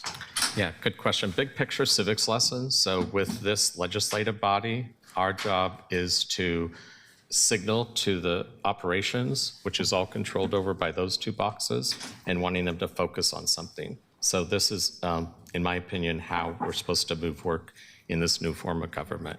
Do I think that each of those entities that you mentioned would have an answer to how they're responding? Is probably yes, but have they coordinated those responses? But the question I'm asking is, do you think you acknowledge in this document that there might not be the resources to do what you're asking to be done? I'm asking, are you sure that the things that you're telling the administration to do in terms of planning don't cost any significant money? I don't know yet. That's why we have a plan coming out on January 30th. Again, this is legislation asking for them to tell me that. I think that each of them would answer that they do have a plan within their own bureau on how they respond. Collectively, it would be helpful if they were at the same table coordinating that response. And from there, I trust that they will come back with what the expense would be for resources to improve it. But do you think that the things that you're instructing them to do as part of creating a plan have a cost? Particularly, I'm looking at items 3 and 4 of the resolved. Do I think? That, yeah, the things that you're telling, as opposed to the things that the plan would cost, what would it cost to do the things you're telling them to do in pursuit of a plan? I don't know until I hear from them what they're already doing. I think to say that there needs to be resources for this when some are already perhaps doing that, we don't know yet. We're hearing that each one has their own practice, if you will, that does some of this. And so it'll be important to hear what the delta would be from the resources they currently have and how working more efficiently and more creatively together as a team, what that gap would be in resources. Okay, I think I might have a question for the city administrator, actually. Before that, I just wanted to note that the whereas about the tax burden, although I'm not disputing the accuracy of what you're saying, I would feel weird voting for something that includes that language if we're not planning to cut somebody's taxes. I hear you. I think what I am accustomed to with resolutions, this is an ordinance, is a resolution, is to plainly speak the problem. And so for me, after listening to all of them complain about the extra tax burden, I couldn't help but add that in. And it is statewide, and I need to find data that just says Portland. So if that's a friendly amendment, I'll welcome it. Well, I'm actually not sure what my amendment would be. But you sounded like you didn't feel comfortable with the specific language about the state taxes. Is that true? I've heard that from one of them. Well, it says that they found that local taxes on businesses increased by 82%. So we're going to focus on that. I just feel funny saying that when we don't have any plan to cut those local taxes. It's a problem. So again, in the problem statement, which is what motivates one to do a resolution, to ask the operations of the city to focus, I felt it would be untrue to not list that. I would ask the city administrator, and tell me if it's an unfair question, do you think reading this document that complying with what the document specifically says the administration should do would itself have costs as opposed to the cost of implementing the plan once it's drawn up? Thank you, Councilor. Can I stipulate that that's an unfair question? No, I'm kidding. I don't think there's any question that developing the plan that is laid out within the resolution will take city resources to do. So we will be in a discussion of breaking some certain folks loose to be able to work together to try and fulfill the plan that the resolution is attempting to get us to do by January the 31st. I totally understand and quite frankly agree with the motivation of choosing the date, in that if we can fulfill the intent of the resolution, there would be something for council to consider in the context of a future budget where I think everyone is well aware that there will be very difficult trade-offs to be talking about. This is one choice that council could consider with the background of the plan that's envisioned by the resolution. But it will take resources to do it, yes. Thank you. Councilor Novick, is that all you have? That is. Okay. Councilor Avalos? You want to wait till after the testimony? Okay. Councilor Green? I have just a very quick clarification question. I'm going to hold my response to the discussion until after the testimony, in fairness. Councilor Ryan, I thought I heard you say that you're going to bring another amendment to put a handpicked group together. Did I hear you correctly? Yeah. Maybe we should put them into the record so that people testifying can hear those. I'm waiting for staff to send out an email specifically about this. But basically, mine would be under the be it resolved, inclusion of storefront representatives from each Portland district to provide feedback and ensure equitable citywide access is included in program implementation recommendations. See, I do listen to you. Okay, so I'll look for that, and we'll kind of think through that as we hear the testimony. Thank you. Would it be fair for you to read in what you're considering as well? Okay. Councillor Canal is next in the queue, so why don't we hear from him? Yeah, two quick notes. I think what Councillor Novick was talking about might be covered in part in, or maybe not exactly the same way, in the first of the three amendments I'm going to talk about here. And secondly, I do think it's appropriate for us to have a conversation later on about it. I don't think we can allow the idea that asking the administration for information might cost money.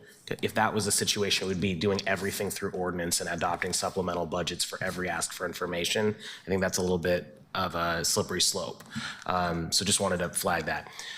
The three amendments I'm putting forward, I'm going to go in reverse order here. One might also overlap with what Councillor Ryan just said. I would add a new number 1 under the first, now therefore be it resolved, that says so it leads in that the report will include but is not limited to, and it would add, definition of storefront business and criteria for businesses that would qualify for the storefront support program, including a plan for how support would be equitably distributed across Portland districts. The reason for this in brief is because although it references the businesses above, the closest thing I have to a definition of what is or is not included is actually something Councillor Ryan said verbally at the beginning of this presentation, which is those that hug the public right-of-way. And I think it's just, I would love to have an understanding of the scope. We have a lot of different types of businesses in the city, and just having that definition be something that I'm sure Councillor Ryan would work with the administration on so that that's written in whatever plan we have. The second proposed amendment is to the 6th whereas clause, which currently reads, whereas decreased health and vitality of our business districts directly correlates to the city's declining overall economic health, reputation, and identity. It would remove the word declining and replace the word decreased with the, so that it would say, whereas the health and vitality of our business districts directly correlates to the city's overall economic health, reputation, and identity. The purpose of that is to continue the idea of linking these two concepts, which I think is really important, and I'm grateful that Councillor Ryan did do that without necessarily prejudging the outcome of that or indicating a negative confidence level in those business districts. And then the third proposed amendment is to remove entirely the 4th whereas clause for the exact reason that Councillor Novick identified, which is we're talking about taxes, but we don't do anything about the taxes in the later portion of it. I understand that it is a contextual statement, and businesses are obviously dealing with taxes. That's part of the context in which business operates. Businesses are also dealing with several other things. Our council staff, council operations staff noted, I think 11 individuals gave verbal testimony and gave a lot of other things that are not referenced in here. If we're talking about, let's lay out the entire context of businesses situation, we would be talking about things like shift of in-person economic activity to online, negative impact of parking and transportation policies. But because we're not doing anything about that, if we approve this resolution in the therefore be it resolved, I think that's the reason why those aren't referenced in the whereas. Similarly, I agree with Councillor Novick. If we're not going to do something about the taxes, it doesn't necessarily relate. So those are the three amendments that I will likely be proposing. And if in a portion of them, I think a portion of them may be friendly, so I might break those up after the testimony. Thank you.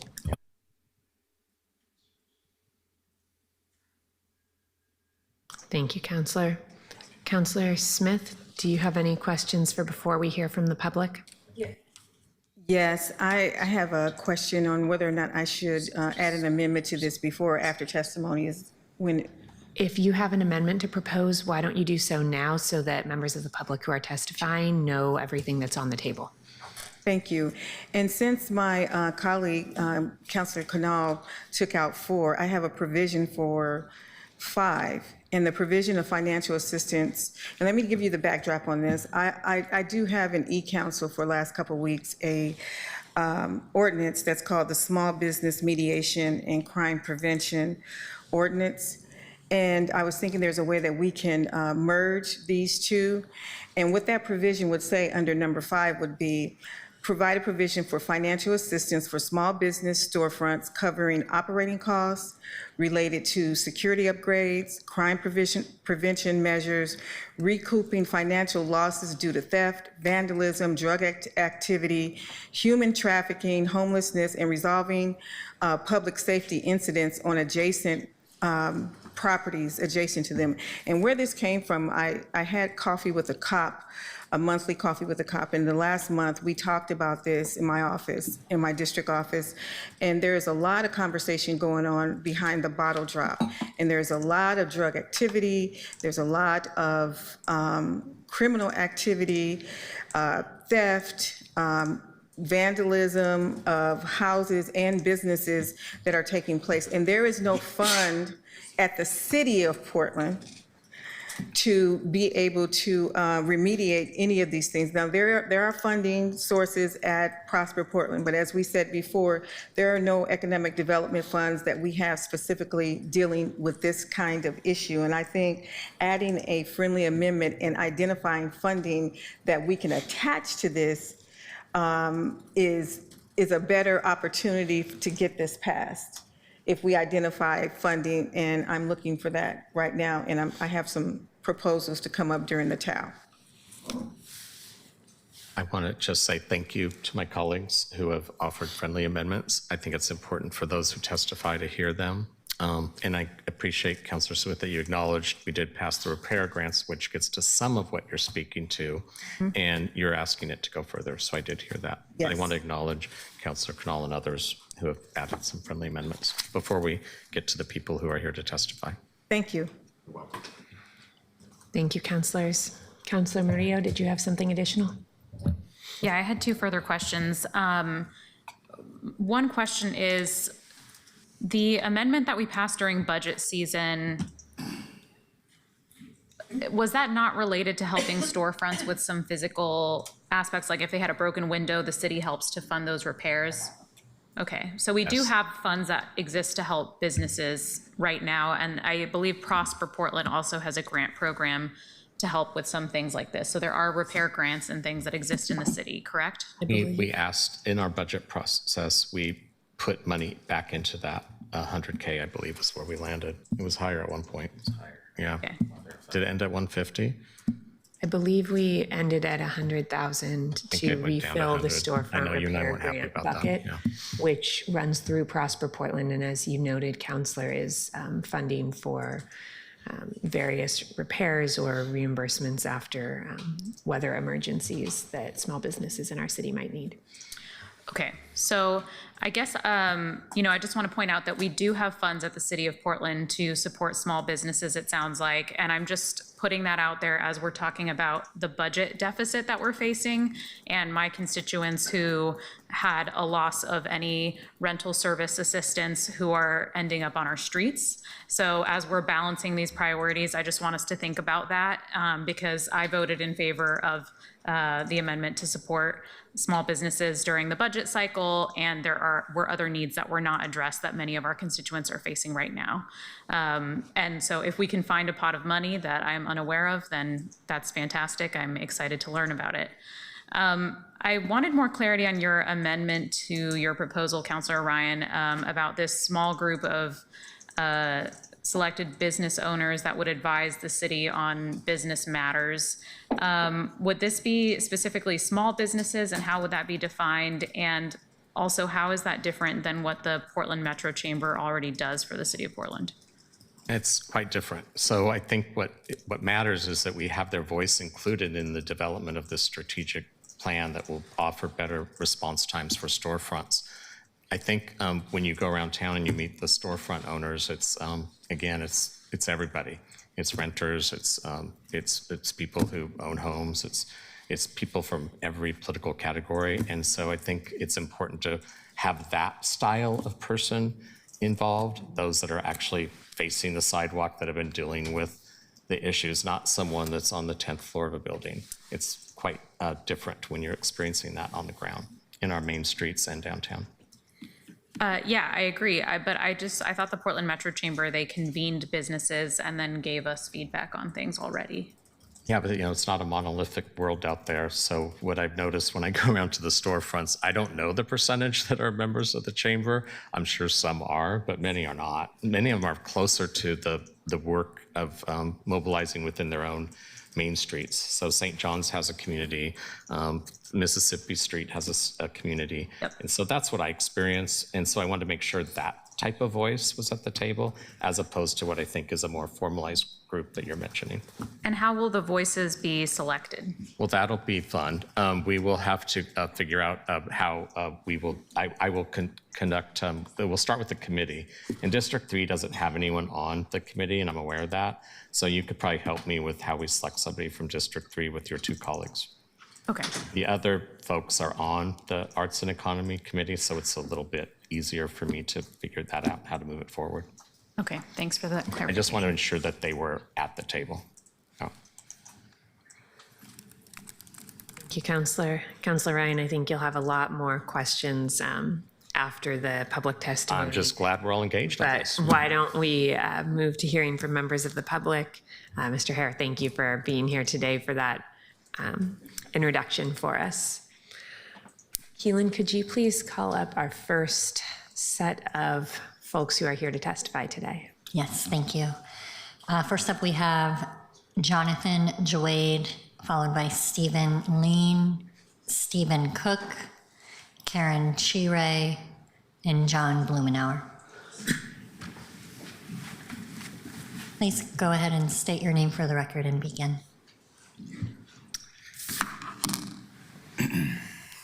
My name is Jonathan Jawade, and I live here in Portland, Oregon. Thanks for hearing my testimony today. I'm here to speak in strong support of the Storefront Support Program. I'm the co-founder of Baseballism, a national baseball apparel brand with 10 retail stores around the country. Several are in downtown locations of major cities like Atlanta, San Francisco, St. Louis, and Chicago. I've seen firsthand how small business can revitalize neighborhoods, create jobs, and energize communities. I've also seen how COVID and the homeless crisis has made it extremely difficult to sustain those same businesses, especially in San Francisco and here in Portland. Locally, I'm a partner in 5 Portland bars. 2 Wrongs, Cuties are in the Pearl District, Jackie's in the Central East Side, Sugar Hill in Southeast Belmont, and Hide-A-While in Multnomah Village. Each of them have their own strengths and challenges, but all could use a little more focus and partnership from the city. At Jackie's, for example, we have a homeless camp directly behind our building on 9th and Sandy. Some customers no longer feel safe walking past the tents to enter. We've had to increase our monthly security budget just to maintain a welcoming environment. Last February, the weekend of the Super Bowl, someone from the homeless camp lit a large fire right outside our fence, causing thousands of dollars in damage and forcing emergency repairs before our biggest day of the year.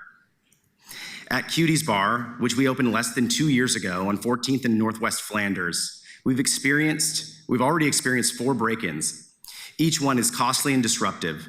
If we report the damages to insurance, we risk losing coverage altogether. We've actually been dropped a few times from insurance carriers, so we just absorb the losses ourselves. We've even asked Portland police to park a squad car outside of a few of our establishments around closing time just to deter crime and noise and be good neighbors. Officers are stretched pretty thin and understandably focused elsewhere, but that leaves us again to pay for private security, cutting deeply into our small margins. The Storefront Support Program gives me hope. It signals that our city government truly values small business that are the heartbeat of our Portland neighborhoods. Without targeted help, more storefronts will go dark. But if we invest in supporting and filling those vacancies, we'll create jobs, generate tax revenue, reduce crime, and bring new life to our commercial corridors. I urge you to vote yes on the Storefront Support Program. Portland's small businesses and the communities they anchor need your partnership. Thank you. Thank you very much. Go right ahead.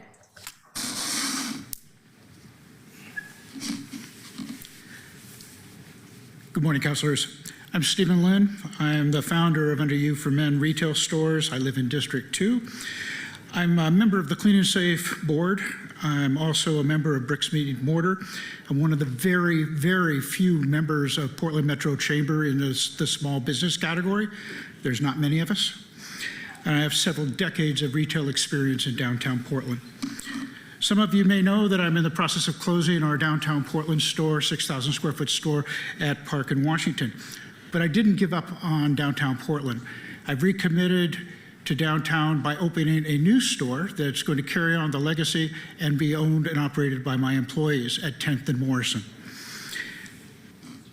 I want to focus on really the third section of the resolution and how important it is. Having a focus on data collection and being able to address where budgets go and where resources go is critically important. Businesses across the city are experiencing issues like the broken windows, the graffiti, the mental health crises, especially with SUD issues. These events and interactions, for the most part, go unreported. Because they're unreported, you don't see where the resources need to go. Just in the last week, I personally stopped multiple shoplifters. I recovered the goods. I called PSR, Portland Street Response, for a person in mental crisis, and I convinced a homeless person to move a tent twice. Most of these things go unreported. There's no police reports for this stuff. You don't get to see where to direct your resources. There's no way to report a shoplifter that we stopped and recovered the product from. My staff runs out the door and grabs the stuff and we get it back. We don't get to report that, even if it's a repeat person. We need that ability to report, and I think this resolution helps the city try to get the resources in place for a GIS livability reporting system. That's the tool that small businesses need. We're frustrated, we can't report. I will not report a shoplifter even if we let them go out the door. It takes too much time. It's too difficult. I'm not here to be the police force, but I could click on an app like they do in so many other cities. A GIS livability reporting system is a tool that this city needs so that you can address the resources appropriately. Thank you. Thank you very much. Stephen Cook. Hello, can you hear me? We can hear you. Okay, hi, Stephen Cook from Vinyl Resting Place. My shop has been open for 28 years now. And I'm looking at, if I don't have a successful holiday season, I'm gonna relocate. I'm gonna be one of those next stores that should be gone from Portland. I mentioned this because it was mentioned about Portland's reputation. I was voted one of the top 3 record stores and also used as a Jeopardy clue. But meanwhile, just in the past year, in 1 year, and I need to point out, my shop is directly across from an elementary school. Had 2 burglaries in a week, and me and another business owner had to chase down the guy ourselves because the police weren't going to come out. And eventually we waved down an officer and they made the arrest. I've replaced a total of 9 windows, 3 locks from attempted break-ins. I've been spit on, been punched twice, once resulting in a black eye. I had a man masturbating in my window. I've had a gun pulled on me twice. Once was last week. I had a knife pulled on me. And also I've had a customer tell me that the same person did it to them on a different time. I've been followed home twice. Once resulted in an attack where I had to fight the person off. I've had to cancel events due to people having mental breakdowns in front of my shop and scaring off people. I've witnessed drug deals, which I have on camera, right in front of my shop. At this point, my credit cards are maxed, my loans are maxed, And I'm one of those businesses that where I haven't paid your taxes because I can't afford it. And as far as the grants, I've applied and was turned down because the invoices from the contractors didn't meet the requirements, which is something I can't control. I have nothing to do with the way they write an invoice. The last thing I'll say is that the whole thing always comes up about, you know, whether it's an emergency or not. And I feel like when I'm found dead in my shop, then I'm going to be like, I told you so. These are emergencies. It's a ticking time bomb.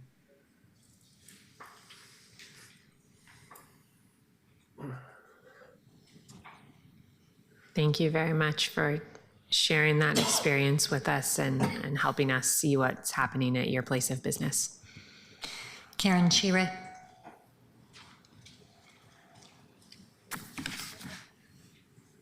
Good morning.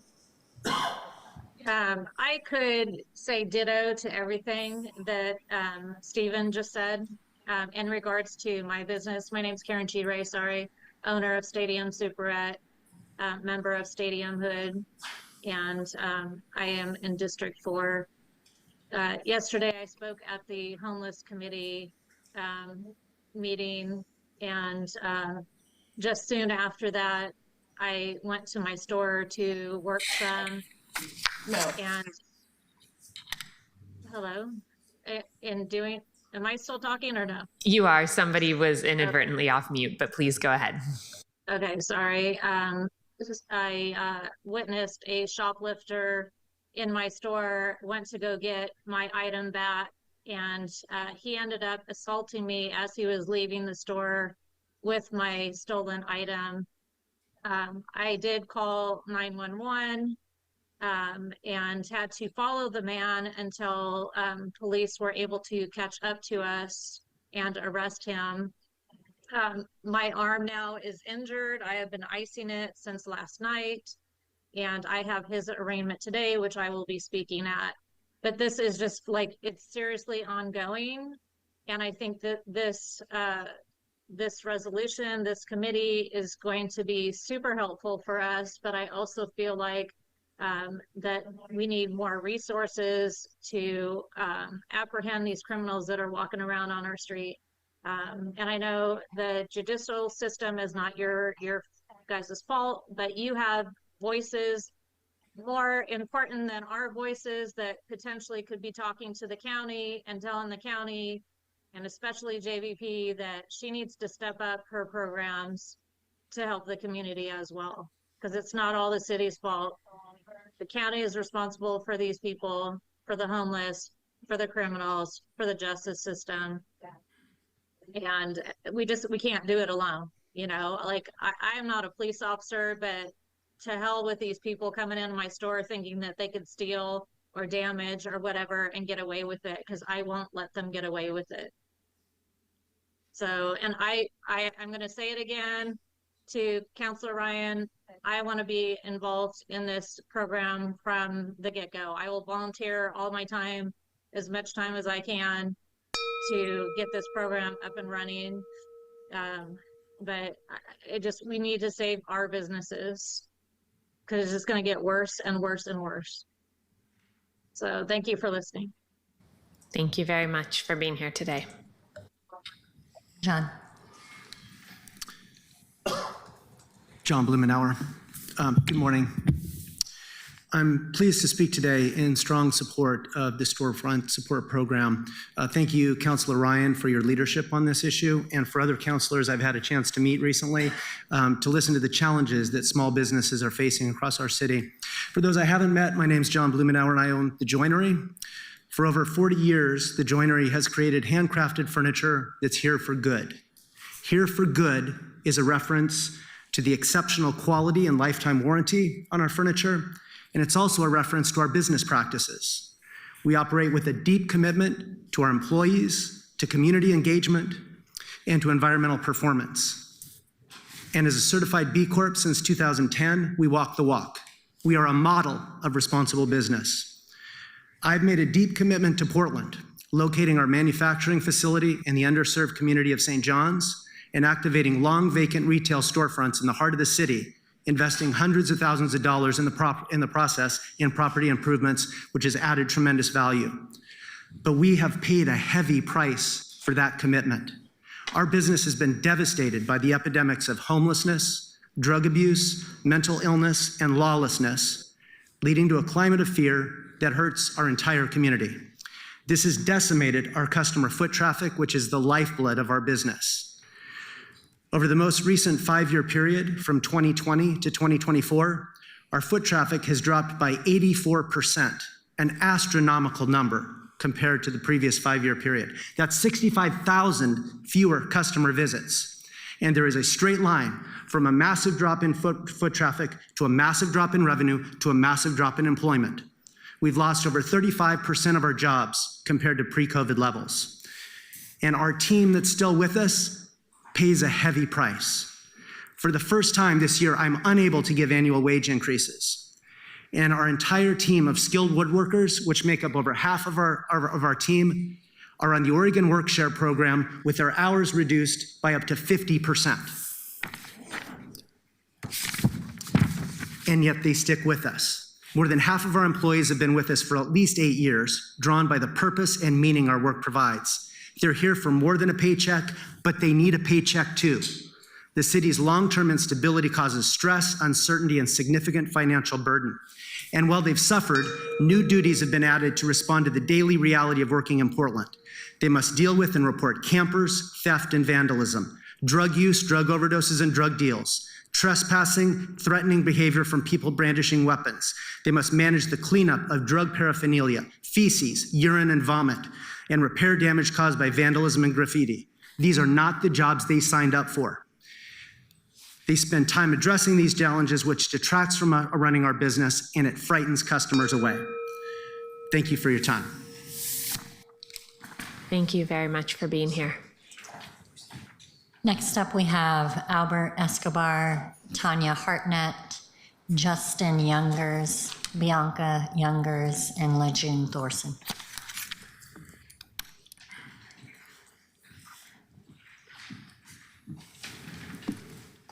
Thank you all for being here. Albert?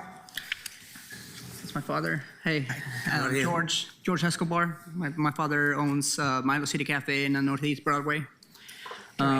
Yeah, we just been dealing with a few incidents in the past couple years, homeless, people breaking in, things like that, where it's been really difficult to stay open.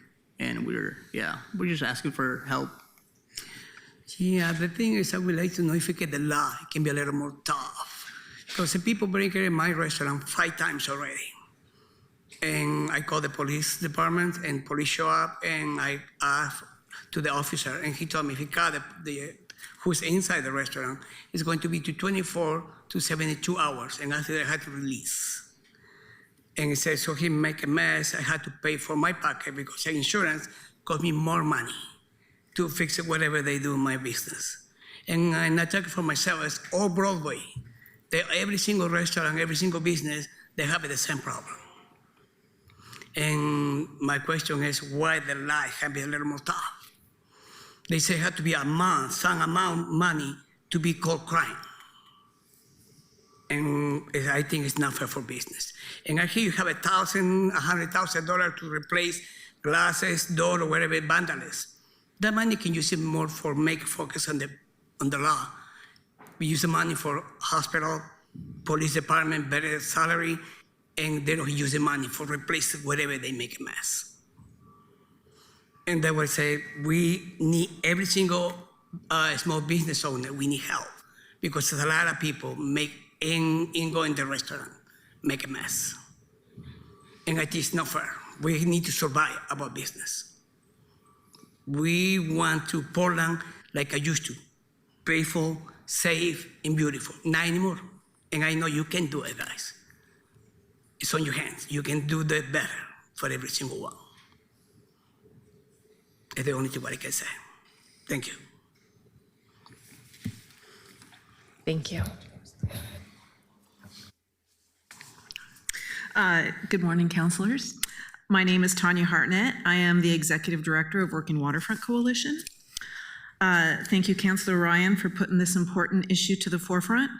I will be addressing the empty storefront point, which is a huge issue for almost all small business districts in Portland.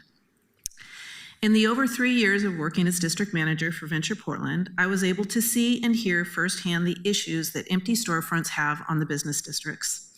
Every time there was staff meetings to discuss the challenges that a business district faced, the amount of empty storefronts was always at the top of the issue list. Having an abundance of empty storefronts in a district do the following. Without a business in a building, more nefarious activities like camping, drug use, and fires in doorways occur. With these activities, there is always trash and debris left behind, making the area and sidewalks look messy. With the attraction of the above said nefarious activities, this tends to lead to crime and vandalism to the nearby businesses. Empty storefronts usually have no lighting, making the area darker and unwelcoming, so people avoid the area, detracting from businesses that are there with less foot traffic and community. If there is crime, vandalism in an empty building, police response seems lower. And when a potential business comes to the area to look at a space, they see all the above, and it tends to detract them from wanting to set up shop there. And honestly, it feels that empty storefronts begets empty storefronts. If a larger space has a business move out, it feels like it's not too long before the rest of the businesses on that block leave. These are all just a few examples of how empty storefronts affect entire business districts. The way Portland is made up, with the neighborhoods built around and depending upon the vitality of the business district they live in, it is vital that something is done to activate filling the spaces for the economic, safety, and livability to all. Thank you. Thank you. I can do it. Hi, I'm LaJune Thorson. I'm president of the Downtown Neighborhood Association, and I'm speaking on behalf of the DNA. I'm very saddened by what I'm hearing. I live downtown. I walk downtown. I see these things. I don't experience them the same way these testifiers do, but I'm very saddened. The DNA believes this resolution is an important step in revitalizing downtown and other commercial neighborhoods in Portland. In addition to all the whereases in this resolution, the Storefront Support Program has the potential to create excitement and community in some of our forlorn areas.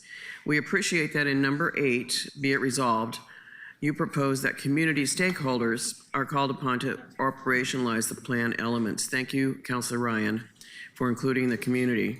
The Downtown Neighborhood Association wants to be helpful and involved. I have an idea to share that I hope can be part of the mix. How about activating storefronts with performances? Magicians, dancers, cooking demonstrations, and local musicians are some ideas that come to mind. And I might add, Councilors Novick and Clark might agree to sing as they did earlier in this meeting.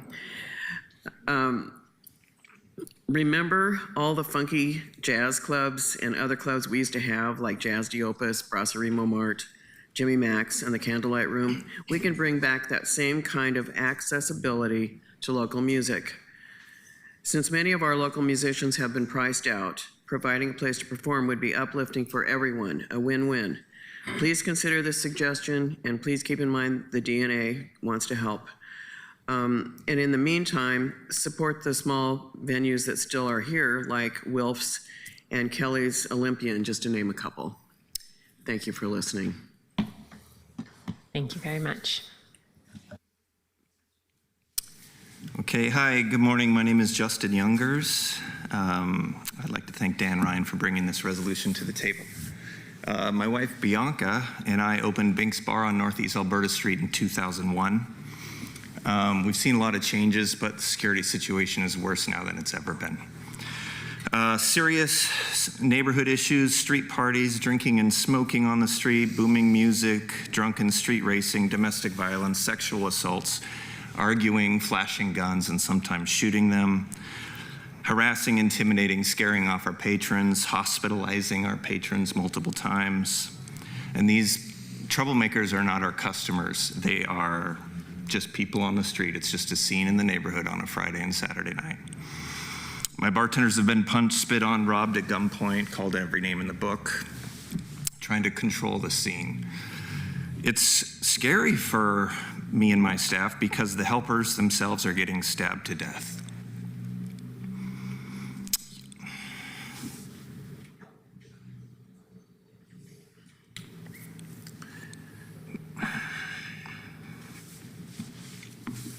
There's an article in today's Willamette Week about a fellow Alberta Street bar owner getting killed.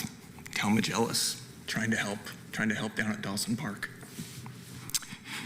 So what we've had to do is hire lawyers, security consultants, doormen, all to navigate the maze that city is right now to the tune of $10,000 a month alone. These bills are not something that we had a year ago or 2 years ago. They're new. We need more police. We need more police. That's just true. Remember all the talk in recent years about how we can't expect one police officer to be an expert in not only law enforcement, but in mental health crises and social work for the homeless. We can't expect police officers to be drug counselors, et cetera, et cetera, et cetera. Well, what is happening right now is that stuff has just been outsourced to the small business owner, and we can't expect that of the city police, but we are sure as heck expecting of every small business owner in this city. And I don't know where we're headed as a society when all these problems are forcing small businesses out, but wherever it is, I'm taking my taxes with me. I suppose that's obvious, but it matters when there's 2,000 other liquor licenses in the city.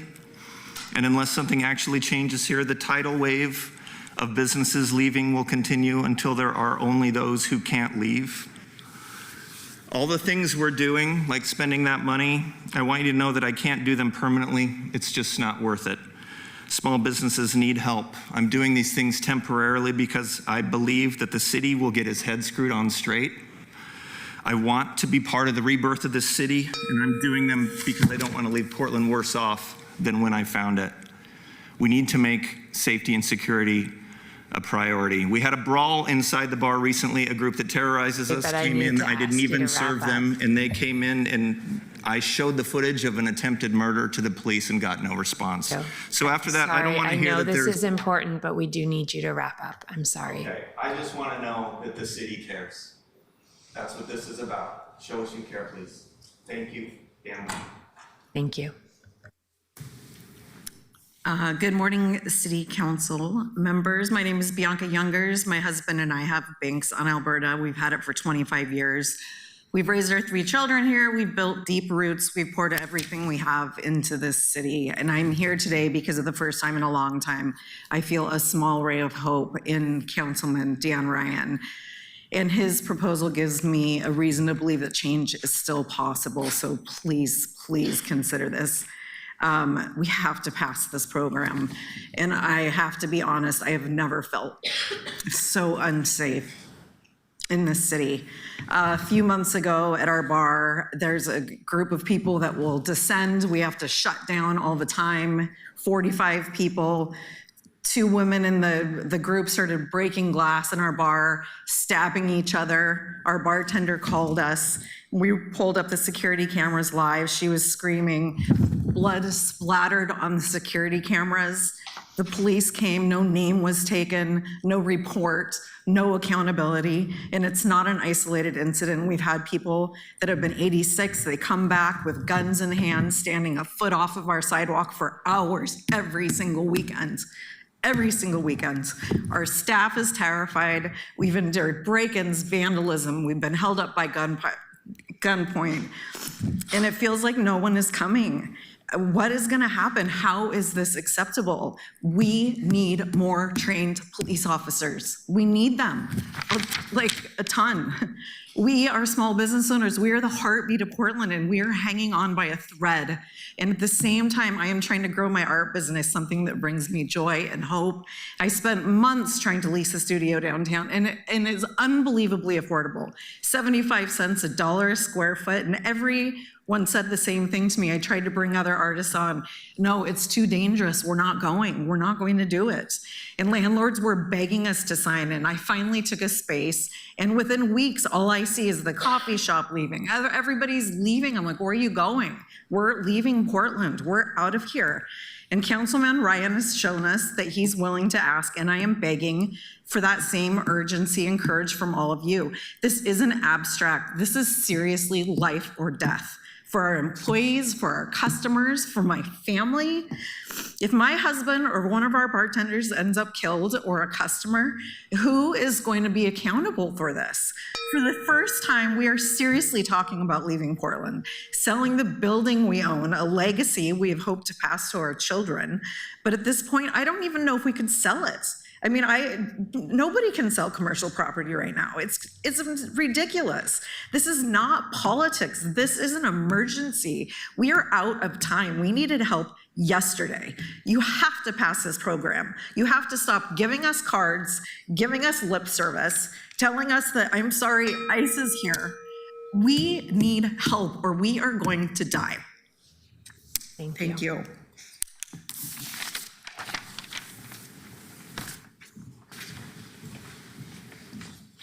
Next up, we have Brian Owendoff, Tony Birch, Laura Stribe, Charles Froelich, Omar Valencia.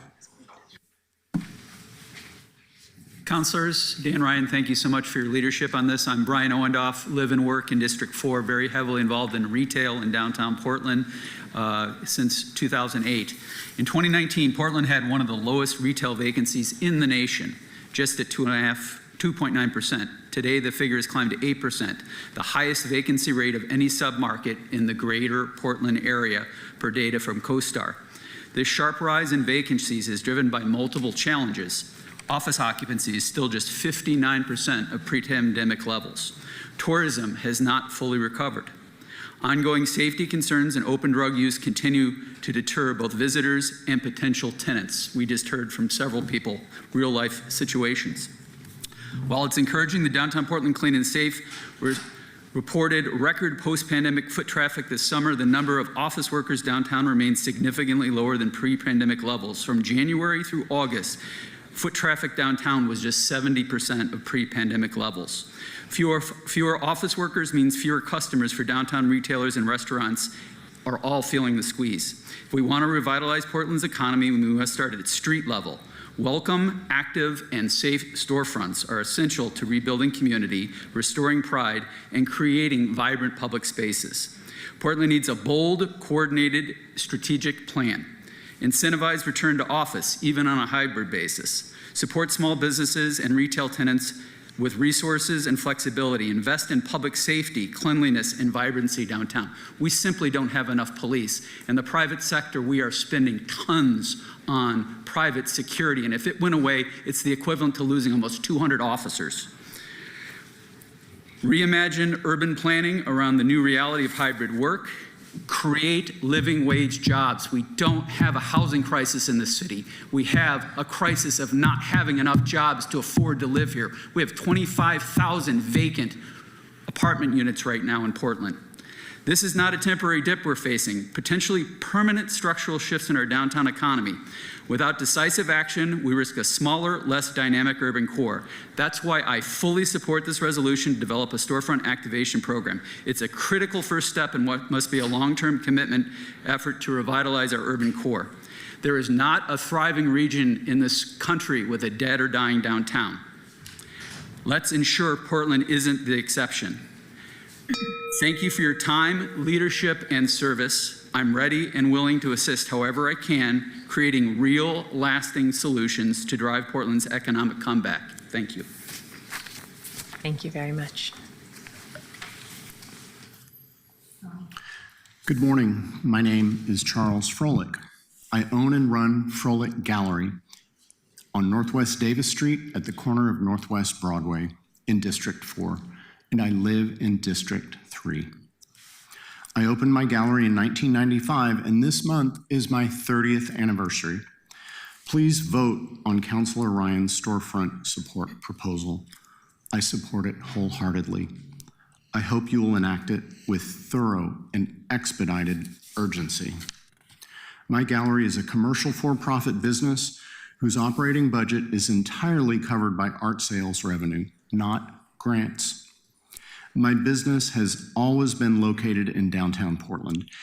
Every locally owned business has a strong beneficial economic impact on the region, and every loss of business is also significant. The losses are mounting and have been ignored for way too long. We are now at a tipping point.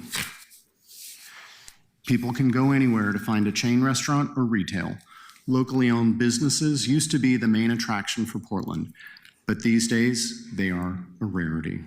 The climate to run a business in Portland has become increasingly difficult, especially during the past 5 years.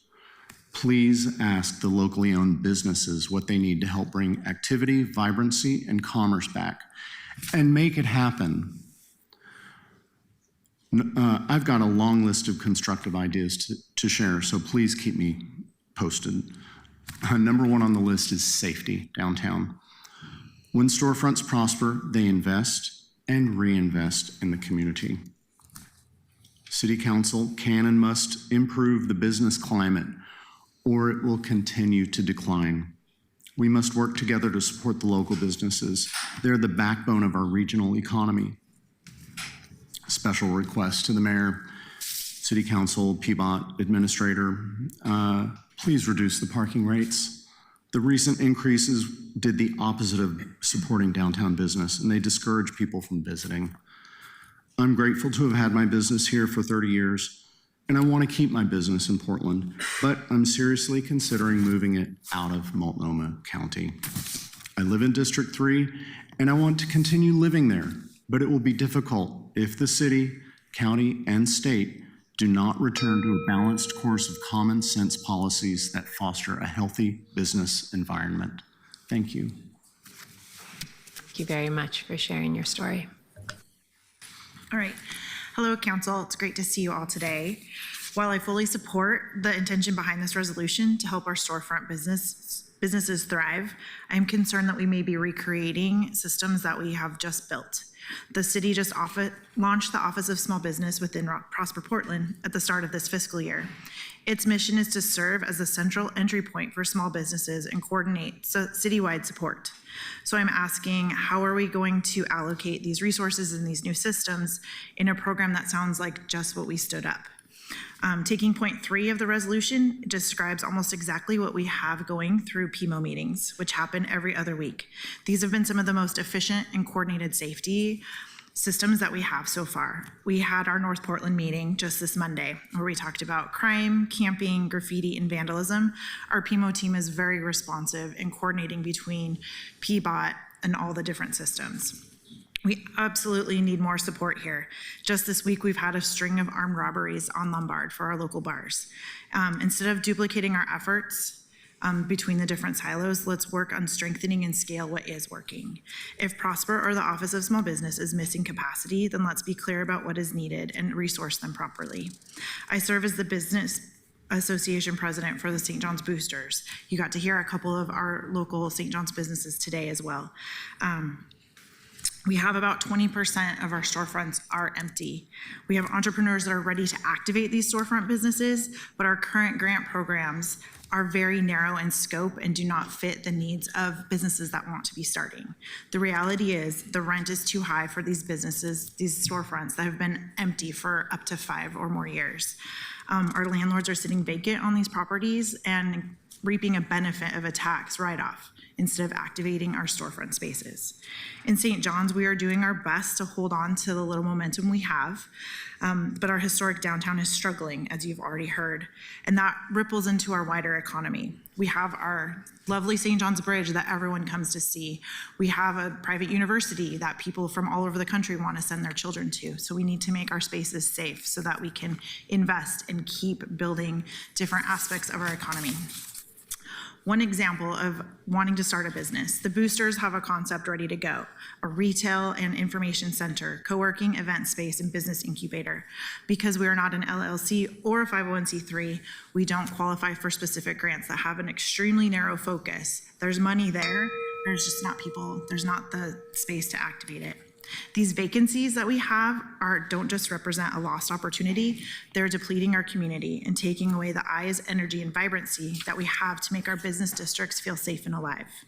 Another group in our neighborhood has been working with the city and Prosper for months before being told they didn't qualify for loans or funding. We have ideas, what we're missing is our support. If we're developing another plan, it must include concrete changes of expanding who qualifies for business and clear, quicker pathways. Thank you so much for your time. Thank you very much for being here and for sharing that support and those concerns. Go right ahead. Good morning, City Council members and Ryan. And my name is Omar. I am an owner and operator of Postal Annex here in Northeast Broadway. In addition to my business responsibilities, I'm an active member of the Northeast Broadway Business Association, collaborating with fellow local storefront owners and just trying to maintain vibrancy and safety in the corridor. Many small business owners in Portland, including myself, have experienced a significant struggle in recent years, and we're confronted with mounting challenges such as increasing operational costs, crime, vandalism, and the effects of ongoing construction and limited parking availability. These obstacles hinder our ability to effectively serve the community and threaten our survival as small businesses. When storefronts are forced to close, the impact is felt throughout the entire neighborhood, resulting in loss that expands beyond economics. In response to these challenges, I am a strong advocate for the proposal of storefront support program. This initiative would provide a comprehensive citywide system to monitor and address storefront vacancies, coordinate the actions of city bureaus in response to crime and vandalism, and support the program's longevity through dedicated staffing and funding. A crucial aspect of the program is its emphasis on fostering collaboration among Prosper Portland, city bureaus, and community stakeholders, an approach that is urgently needed. As someone who serves hundreds of customers each week, I can attest that maintaining open and thriving storefronts goes beyond financial concerns. It directly affects community, safety, trust, and pride. An empty storefront signifies more than a lost business. It represents a break in the social fabric of our neighborhoods. I respectfully urge the City Council to pass this resolution and instruct the City Administrator to establish the storefront support program. While Portland's small business owners are resilient and hardworking, we cannot face these challenges alone. With the leadership and support of the Council, we can stabilize our storefronts, safeguard local jobs, and ensure that Portland's neighborhoods continue to be strong and vibrant. Thank you for your attention and for prioritizing the needs and voices of our Portland small businesses and community. Thank you very much. We appreciate hearing from you. Tony Birch is joining us online. Hi, my name is Tony Birch. I own a local chain of dispensaries with 4 locations in downtown, 2 in Southeast, and several others outside of Portland. The amount of illegal and unsafe behavior we have to deal with on a daily basis at our Portland locations is unacceptable. I simply don't understand how the city has become numb to this idea of Portland really isn't that bad. As a local business owner with my time, I'm going to give a few examples of what apparently is really not that bad. Most recently, once the Oasis Day Camp has opened on Northwest Broadway, the already rampant crime from the nearby TPI shelter has gone through the roof. Despite Mayor Wilson's assurance that shelters, quote, create safer neighborhoods, several weeks ago, a homeless man came in. We asked him for his ID, which is required by law. He then threw a fit, smashed a glass display case, and then once our staff got him to exit the store, he then threw a rock through our window, which we average over 3 broken windows per year per location of our Portland locations, always from homeless people. which we were discussing repair funds a minute ago before public testament. And I want to point out that being that we're in the cannabis industry, we are not eligible for any of these repair funds, and window replacements range from $750 to $3,000 per window. At the same Northwest Broadway location, earlier this year, a heavily drug-affected man entered demanding a cigarette. When we asked him to leave, he then pulled a machete on our staff member. Police reports can confirm this incident. Do you think this behavior makes our staff and customers feel safe? Now we must address the apparent normalization of public drug use. It is unacceptable that we as a city are tolerant to open public drug use and open displays of severe intoxication. Walking down major streets like Broadway or Burnside means encountering countless people engaged in this illegal behavior. This environment directly undermines any effort to encourage tourism or public confidence around walking around the city. And while we appreciate the efforts of Clean and Safe, this organization is often reduced to glorified whistleblowers. We have seen multiple times where personnel will walk right by illegal behavior or dangerous behavior repeatedly. Now, also, in a city that has some of the most egregiously high tax rates in the country, how is it that business owners have to pay extra for the Clean and Safe service? Which this ultimately means cleanliness and safety is not an included public outcome from these insanely high taxes. Now, I will quickly rattle off a few other regular occurrences that are apparently not that bad. Never-ending graffiti, trash cans caught on fire, trash cans stolen so many times we get charged for them by the garbage company, trash cans getting torn apart nearly every time we put them on the curb, constant aggressive panhandling, countless times people defecating on our building or private property, never-ending employee turnover from safety concerns, countless theft inside our building and outside our building. We average 10 snatching grams per year per location, and a car driving through the front of our store as part of a break-in twice. Now, that said, do we truly believe the narrative of it really isn't that bad is an accurate statement? Thank you. Thank you very much. That completes testimony. Okay. Colleagues, we are going to take a 10-minute recess before we come back and discuss the various amendments that we heard from our colleagues about and discuss the resolution.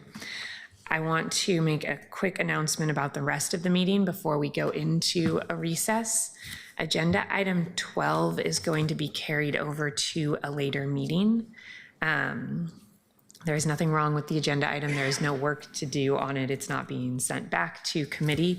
We just are running into a little bit of a scheduling crunch today, and Councillor Smith, who brought that item forward, has graciously agreed to hold it to a later meeting. So if you are here to testify on that agenda item, I apologize, but we did want to make sure that you knew as early as possible that we are going to be holding that item over to a later meeting. We will have an announcement, I believe, after the break. I'm looking to see if I have something coming through, but I don't have it yet. Okay. We will have an announcement about some afternoon meetings after we come back from the recess. More to come there, but I am going to recess us for 10 minutes. We'll be back here at 12:15 for further discussion on this resolution.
Thank you. We have folks back. We are reconvening this afternoon's meeting. Before we move back to our agenda item, I want to announce that the City Council will be meeting in an emergency executive session pursuant to ORS 1926602H, which allows council to meet in executive session to consult with legal counsel concerning the legal rights and duties of a public body with regard to current litigation. At 1:15, we do need to make a public announcement about that meeting. Because it is an emergency executive session, we don't need to give the usual allotted notice, but I will note that news media are invited. So colleagues, we will be meeting upstairs at 1:15, and this is considered the official notice of that meeting. I believe our clerk is working to send out an official notice as well. With that, let's go back to agenda item 13. We just heard public testimony, and we are now moving into conversation and debate. I know that there are a number of amendments that were alluded to before this, but none have been officially introduced. Councilor Avalos, you are first in the queue. Okay, thank you. I know we're all maybe a little distracted, but let's just zone back in on this bill. Thank you, Councilor Ryan. I totally understand your purpose here. And I think, as you might remember, this is exactly the reasoning that I put together for the Unified Housing Strategy. We need to be breaking down these silos, pulling together our resources in a more effective way. I think some of the line of questioning that you were getting from our colleagues, I shared their concerns, because when I developed the UHS, I worked really closely with the administrative staff to make sure that it was grounded in existing capacity and aligned with the work that they were already doing. So I'm hoping that you did the same, because before we assign the city administrator and Prosper and another task, of course, we want to understand who's actually going to take it on. I also want to acknowledge that I hear from East Portland businesses all the time about these same concerns, the things that we heard in the testimony today, challenges with safety, vandalism, vacancies, and a lack of coordinated city response. But what I also hear over and over again is that when they ask for help, they're often met with silence or they're shuffled between bureaus. We had a meeting with the Park Rose grocery outlet and businesses in Park Rose to talk about this in particular, and what they continue to tell us is that they don't get answers. And they're also not eligible for a lot of the current incentives that we have, like the downtown business incentive, for example, is not eligible to East Portland businesses. So when we're calling for a citywide effort, I want to make sure that it's actually reaching the corridors that have been asking for support and not getting it. We hear a lot about activation and recovery, but the resources and attention, they stay west of 82nd. So as we're considering directing these staff time, potentially future funding, I want to make sure that we're honest about capacity, coordination, and equity. And I also want to know that this work is aligning with what's already underway with Prosper Portland, the new small business office, because I don't want us to keep layering on incentives without structure or resources. So on that note, I do have a couple of quick questions. I think first and foremost, You're describing this again, as I said, as a citywide effort. What are some of those concrete steps that you're planning to do to ensure that we are not just doing a downtown focused recovery plan? I did see your proposed amendment. I think it starts to speak to that, but I want to hear an expansion on your plan. Yeah, thank you, Councilor Avalos. Well, there is an and at the very beginning to downtown and the rest of the city. And then I want to make sure that we have inclusion at the table. That will help quite a bit. It's always been talked about from me when we talked about it in the arts and economy as district and downtown. And I thought it was helpful today that over half the testimony wasn't downtown. It was storefront owners in main streets. I also want to say that I appreciate what you talked about in terms of we have professionals that are focusing on this. And similar to what you did with housing, it's kind of like a cat herding thing that needs to take place. And I have confidence that the system will actually start to be more efficient and in their response time. And so you don't know that until you bring them together. And so that has been a part of it, just like yours. I think it also is important for legislators to meet our current practices on the edges and help stimulate and inspire them to improve in this endeavor. So I look forward to what we will receive at the end of January.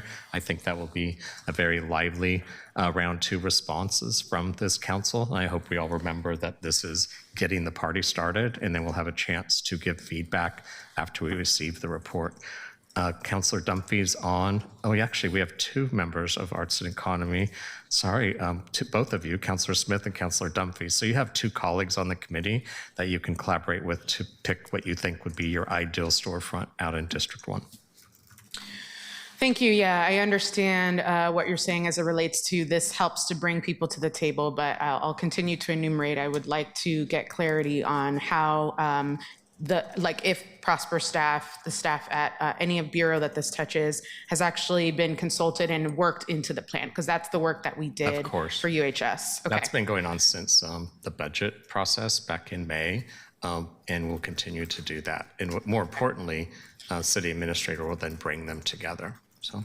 Are you considering, another question, are you considering tying this to possibly a storefront vacancy tax proposal or any other policy levers that actually incentivize landlords to fill space? This is something we experience a lot in East Portland. People sit on land. We have a ton of storefronts in East Portland that are empty, and there's no levers that we're using currently to force landlords to fill them. So what's your proposal on that? Well, it's not mine, it's ours as a council. I think we keep bringing this up, and I think it's really important that it becomes a strand of what they could look at. I'll just give some personal experience with this, lived experience. I found that when your landlord is local, it's a really dramatically different experience than if your landlord is not local. And I've experienced both sides of that. Most local landlords really do want to work with you to keep the lights on. They'd much rather have revenue coming in. They are very attached to the investment of this city. But I know there is a conversation that needs to be had, especially on commercial storefronts, about how we can look at those that are outside the market and maybe bring some sophistication to that. I trust that the smart people that will be at the table will help us noodle through that. Thank you. I'll just end by saying I really hope that an outcome of this process is that we are ensuring dollars are stretching more, because it's one thing to get lip service, which is what East Portland always gets, that they're going to have people there to represent them, but they don't see it in dollars. They are excluded from a lot of the different programs due to the way that the business corridors or business districts are constructed.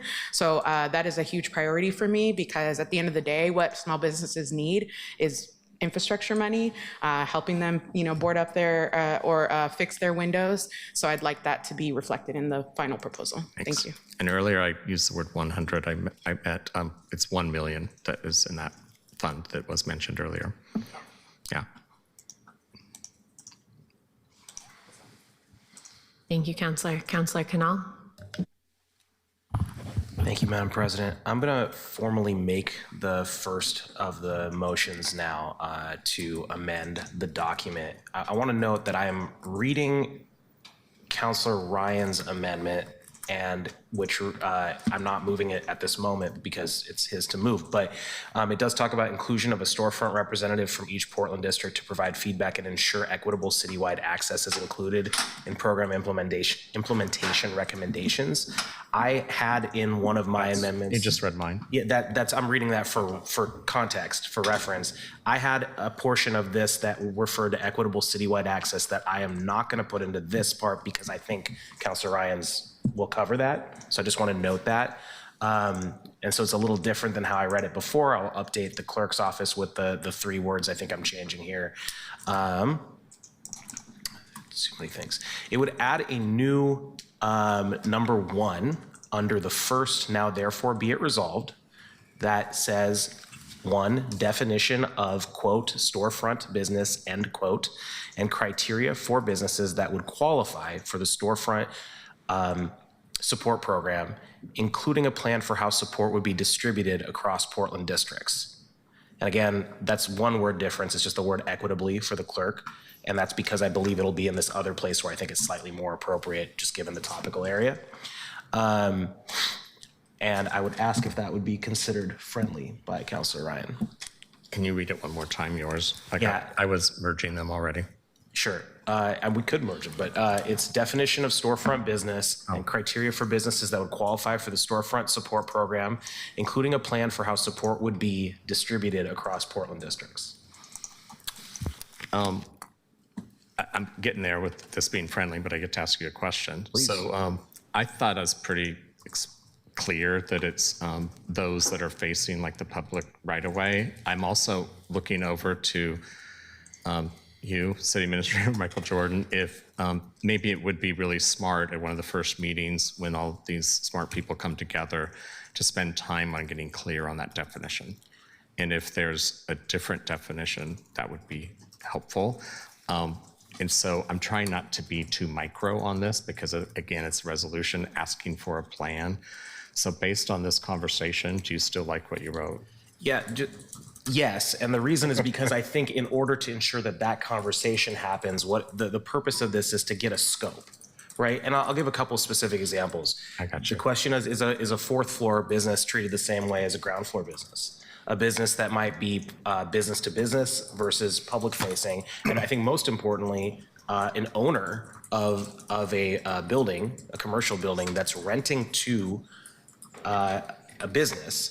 Is the owner also covered, or is it just the business? These are the questions that are, I know where your intention is because you said it. It's just not in the document. So my intention was just to say, can we get in the report, basically a scoping definition. That was my intention behind this. I think the word scope is important, and why I didn't put that as one of mine is me getting vulnerable right now to say that's a really good idea. I was implying it the whole time I was speaking, and yours could be different, and let that begin. I will tell you, when I talk to the people that are above, it's a very different conversation than the people that are facing the public right away. Very different conversation. Yeah. And so I'm happy to change in a time where we're trying to be efficient with our resources and we're trying to get to the heart of the matter of a problem that we need solutions for, I will stand on record to say that it's always been about those that are most vulnerable facing the public right away.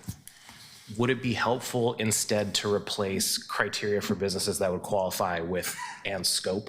So definition of storefront business and scope of the storefront. I think that's language that's more understandable. Okay. I will send a new version, but I'll just read it out loud now. Definition of storefront business and scope of the storefront support program, including a plan for how support will be distributed across Portland districts. Would that be considered friendly? Yeah, C.A. Jordan, doesn't that seem like a smart first meeting? Go right ahead. Clear council direction is always welcome on scope. And I agree with you, Councilor Ryan, that in probably first few meetings, the scope of the work will be honed because to reach all Portland businesses is not a scope restriction that really helps. So we'll have to do some discerning about what are the highest priority issues in the discussion. But I appreciate any clear direction from from council. And colleagues, we're just having a meeting, so I thought in real time we could have this kind of conversation, which would help us move forward. Now it's feeling friendlier. Yeah. I just messaged TC. Councillor Canal, just to clarify for our colleagues, you had submitted an amendment that touched 3 different parts of the resolution. Are you moving forward right now just this portion? Correct. Thank you for clarifying it. So it is an adapted version of the 3rd amendment in the same file, which is to create a new item 1 under the now therefore be it resolved. Okay, and is there a second to this amendment? I'll offer a second. Okay, colleagues, we are in discussion of the amendment that Councillor Canal put forward, which it sounds like The scope amendment? the scope amendment. Correct. Is that okay? I'm calling it the scope amendment. That's great. Okay, Councillor Green, are you in the queue to discuss this amendment? Councillor Murillo, are you in the queue to discuss this amendment? Councillor Smith, are you in the queue to discuss this amendment? No. Councillor Novick, are you in the queue to discuss this amendment? There are more Councillor amendments Clark, coming. are you in the queue to discuss this amendment? Could somebody please read the amendment again, please? Yes. Yes. Definition of storefront business and scope of the storefront support program, including a plan for how support would be distributed across Portland districts. This would be a new number 1 under now therefore be it resolved, so it is a part of the report that would be provided back. Colleagues, is there any other discussion on this amendment? Okay, seeing none, Keelan, could you please call the roll? Clark. Aye. Green. Aye. Zimmerman. No. Avalos. Aye. Dunphy. Aye. Smith. Aye. Null. Aye. That's me, right? Aye. Yeah, nope, sorry, my technology failed me again. Yeah, Ryan. Aye. All right, Quayama Aye. Murillo. Aye. Novick. Aye. Turtle Guinea. Aye. Okay. The amendment is approved with 11 yes votes and 1 no vote. Thank you. Councillor Green, you are next in the queue. Thank you. I will try to be brief because we have a lot to do, and I'm eager to vote yes on the final resolution. Earlier in the discussion, Councillor Novick raised the issue about the whereas clause of the tax piece. I also have some issues, but rather than spend a lot of time describing what those issues are, you had sort of suggested possibly a friendly amendment to pull that whereas out. I think, don't you have one, Councillor Novick? I actually suggested a friendly amendment to sort of caveat the language there, which I was going to bring up. Okay, I'll wait for that. I just wanted to say that's my only sticking point on this because I am familiar with that report and I just want to make sure it's as precise as possible. So I'll wait for what that discussion is. So this is what we're doing, and I understand, Councillor Novick. I've got to that point. Yeah. Okay. I'm yielding the floor right now. Yeah. And Councillor, I was the one person in between you and Councillor Novick, and I'm happy to move myself to later in the queue so that we can get to Councillor Novick's amendment. Okay, and I'm not sure I'm bringing this up at the right point based on this discussion with Keelan, but what I was proposing as to that section is to say, to just add language stating, and although there is no current plan to reduce taxes, the city should keep this fact in mind in its approach to issues relating to its businesses. Because my concern is I don't want to make it sound like, we're planning to cut taxes and to acknowledge that we're not. So I don't know if that will address Councillor Green's concerns, but that's my proposal, which Councillor Ryan has agreed to take as friendly. And although there is no current plan to reduce taxes, the city should keep this fact in mind in its approach to issues relating to its businesses. Thank you, Councillor. Is there a second? Second. Councillor Smith. Okay. Is there discussion to this amendment? Councillor Clark, are you in the queue for discussion to this amendment? Councillor Smith, are you in the queue for discussion to this amendment? Nope. Counselor Canal, are you in the queue for discussion to this amendment? Yes. Go right ahead. I fully understand and agree with Counselor Novik's problem statement. I actually think this implies a path towards cutting taxes more than not adding the text does personally. Keep this in mind is sort of euphemistic in that regard is how I read it. I'll be transparent. I have another one of my amendments is just to remove this whereas clause entirely. I know that one is not friendly, and I want to be super transparent about that. But that's my thought is that this actually might compound the problem a little bit by signaling an intent that we haven't discussed in a resolution whereas clause. Point of information, can you just repeat it one more time? Right ahead, Counselor.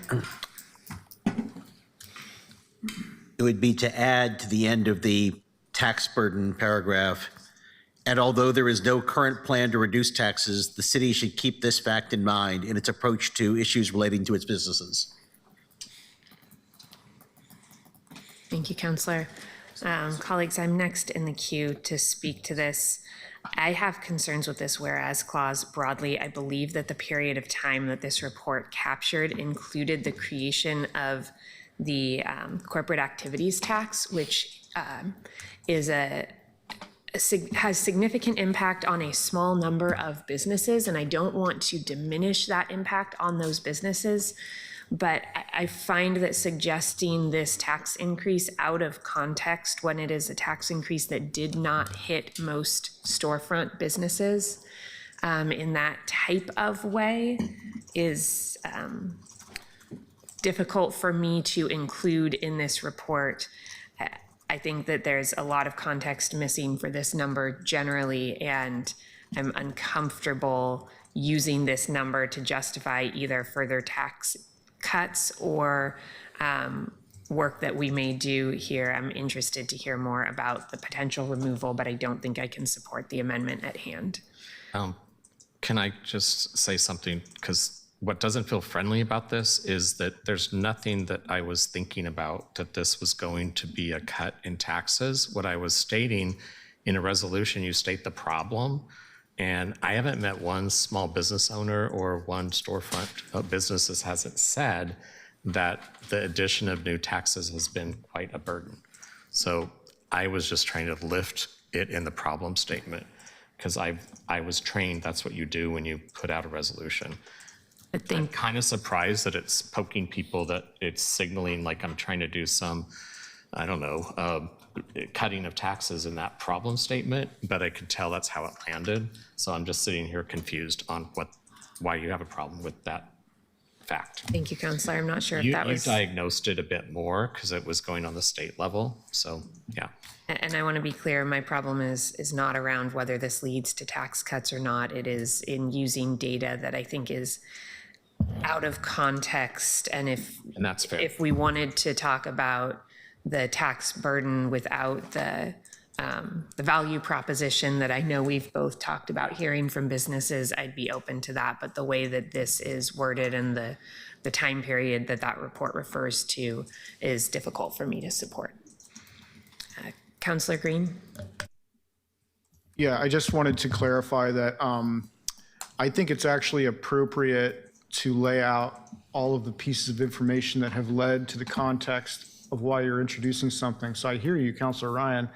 My suggestion here would be to say, when I did review this report, it's table 7 where you get to the 82%. And the 82% is mostly from the corporate net income tax. And so if we struck just local from that clause and say, just acknowledge that it has been an 82% in taxes, and it's the volume of taxes, it's not the tax rate, it's just, because that's a fact, then I would be comfortable with that. And that would allow me to be comfortable with Councilor Novik's amendment, because Novik's amendment doesn't hang unless I've demonstrate that because it's not precise. It's not local taxes that are driving 82%. It's actually the full tax burden. So that's where I'm coming from. This feels friendly, yeah. Okay. Are you amending? I have to see it written out. I don't know if it's appropriate in the procedures of order for me to offer that friendly amendment at this point, but that's my intention.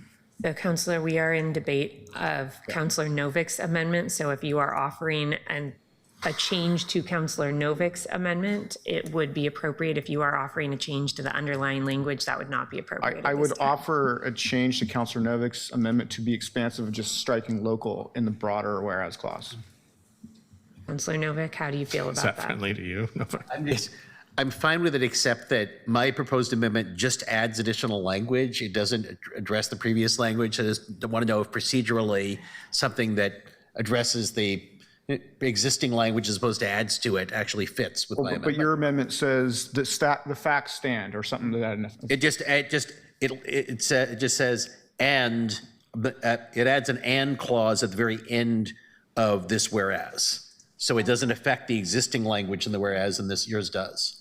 Because we don't have an official parliamentarian in our body, I am going to look to our attorney here, Lindley. As long as we are still amending the same whereas clause, can we amend the amendment to the whereas clause in our discussion of the initial underlying amendment? I'm going to say that you can, but I'm not 100% sure, and it would take me a minute to figure it out. I think we're going to move forward and say that we can if Counselor Novik is open to this, given that nod from our attorney, even if it was a little bit caveated. Yes. Okay. Can you please read the amendment as you are currently putting it forward with Counselor Green's change? So with Councilor Green's change, the whole new whereas would read, whereas the city's businesses are struggling under their tax burden, as reflected in October 2024, Oregon state and local business taxes analysis by Oregon Business and Industry found that taxes on businesses increased by 82% over 4 years. And although there is no current plan to reduce taxes, the city should keep this fact in mind in its approach to issues relating to its businesses.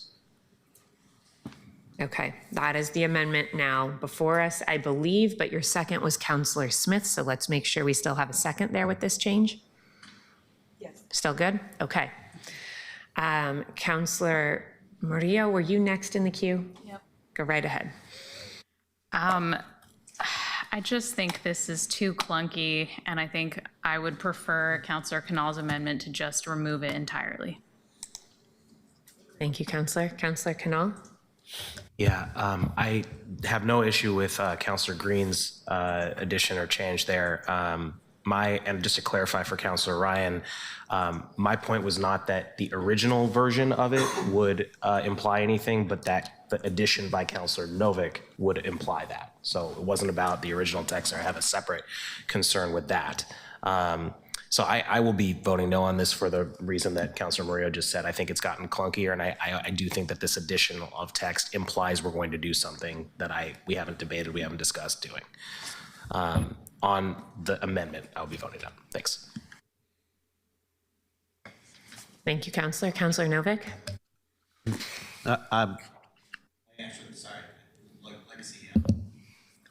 Okay. I am not seeing anybody else in the queue to discuss Counselor Novik's amendment. Counselor Clark, you'd like a comment here? Go right ahead. I think, sure, it's gotten clunky, and I'm not sure I like the Novik amendment, but I think it's really important that we actually highlight the fact that the taxes are high. That is a fact, and we've heard it over and over again. So while I may vote against the Novik amendment, I want to retain the original Ryan language. Thank you, Counselor. Colleagues, seeing no one else in the queue to discuss this amendment, Keelan, could you please call the roll? Clark. No. On the amendment, to clarify. Green. Aye. Zimmerman. No. Avalos. No. Aye. Dunphy. Smith. No. Canal. No. Ryan. Aye. Oyamaline. Aye. Murillo. No. Novik. Aye. Portal Guinea. No. The amendment fails with 5 yes votes and 7 no votes. Counselor Clark, are you in the queue? Okay. Counselor Ryan, are you about to get in the queue? I keep forgetting I haven't read mine in. Okay, Counselor Ryan, go right ahead.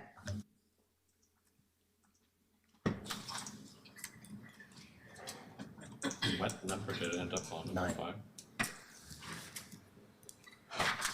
How'd mine get on the bottom and then you cut up to the top? Anyway, is that in Robert Rules? Is that in this book that you look at all the time? Shout out to Scott. All right, we're having some fun here. I'm adding in under be it resolved. I don't really care what the number is. Inclusion of a storefront representative from each Portland district to provide feedback to ensure equitable citywide access is included in program implementation recommendations. Second. Counselor Ryan, do you want to speak to the amendment any further? Or should we move to I discussion? think people have heard enough on this in many conversations earlier, so for the sake of time, no. Counselor Murillo, do you have discussion to this amendment? No. Okay, seeing no discussion on this amendment, Keelan, can you please call the roll on Counselor Ryan's amendment? May I confirm that it was Counselor Canal who seconded? Thank you. Yes. I'm sorry, I should have repeated that. Thanks. Okay, Clark, Aye. Green, Aye. Zimmerman, No. Avalos, Aye. Dunphy, Aye. Smith, Aye. Null, Aye. Ryan, Aye. Liamaline, Aye. Murillo, Aye. Novick, Aye. Bertolini. Aye. The amendment is approved with 11 aye votes and 1 no vote. Thank you. Counselor Murillo, are you in the queue for discussion?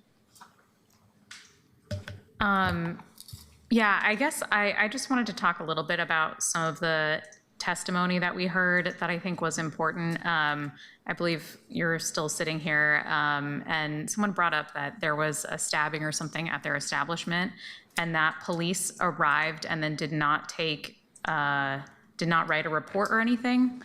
And I would love if you would reach out to my office and give me more details on what happened in that situation. If you could send an email to counselor.murillo@portlandoregon.gov, because that doesn't appear to be a staffing issue. That appears to be a reaction issue to how our police are addressing our storefronts. So, and maybe it's not. I would love to learn more about why police didn't write a police report or arrest somebody or do something in that situation when they arrived on the scene. And overall for this thing, I think I want to support it. I was supportive of your amendment to support small businesses during the budget cycle because I thought that it was a material thing that would make a difference.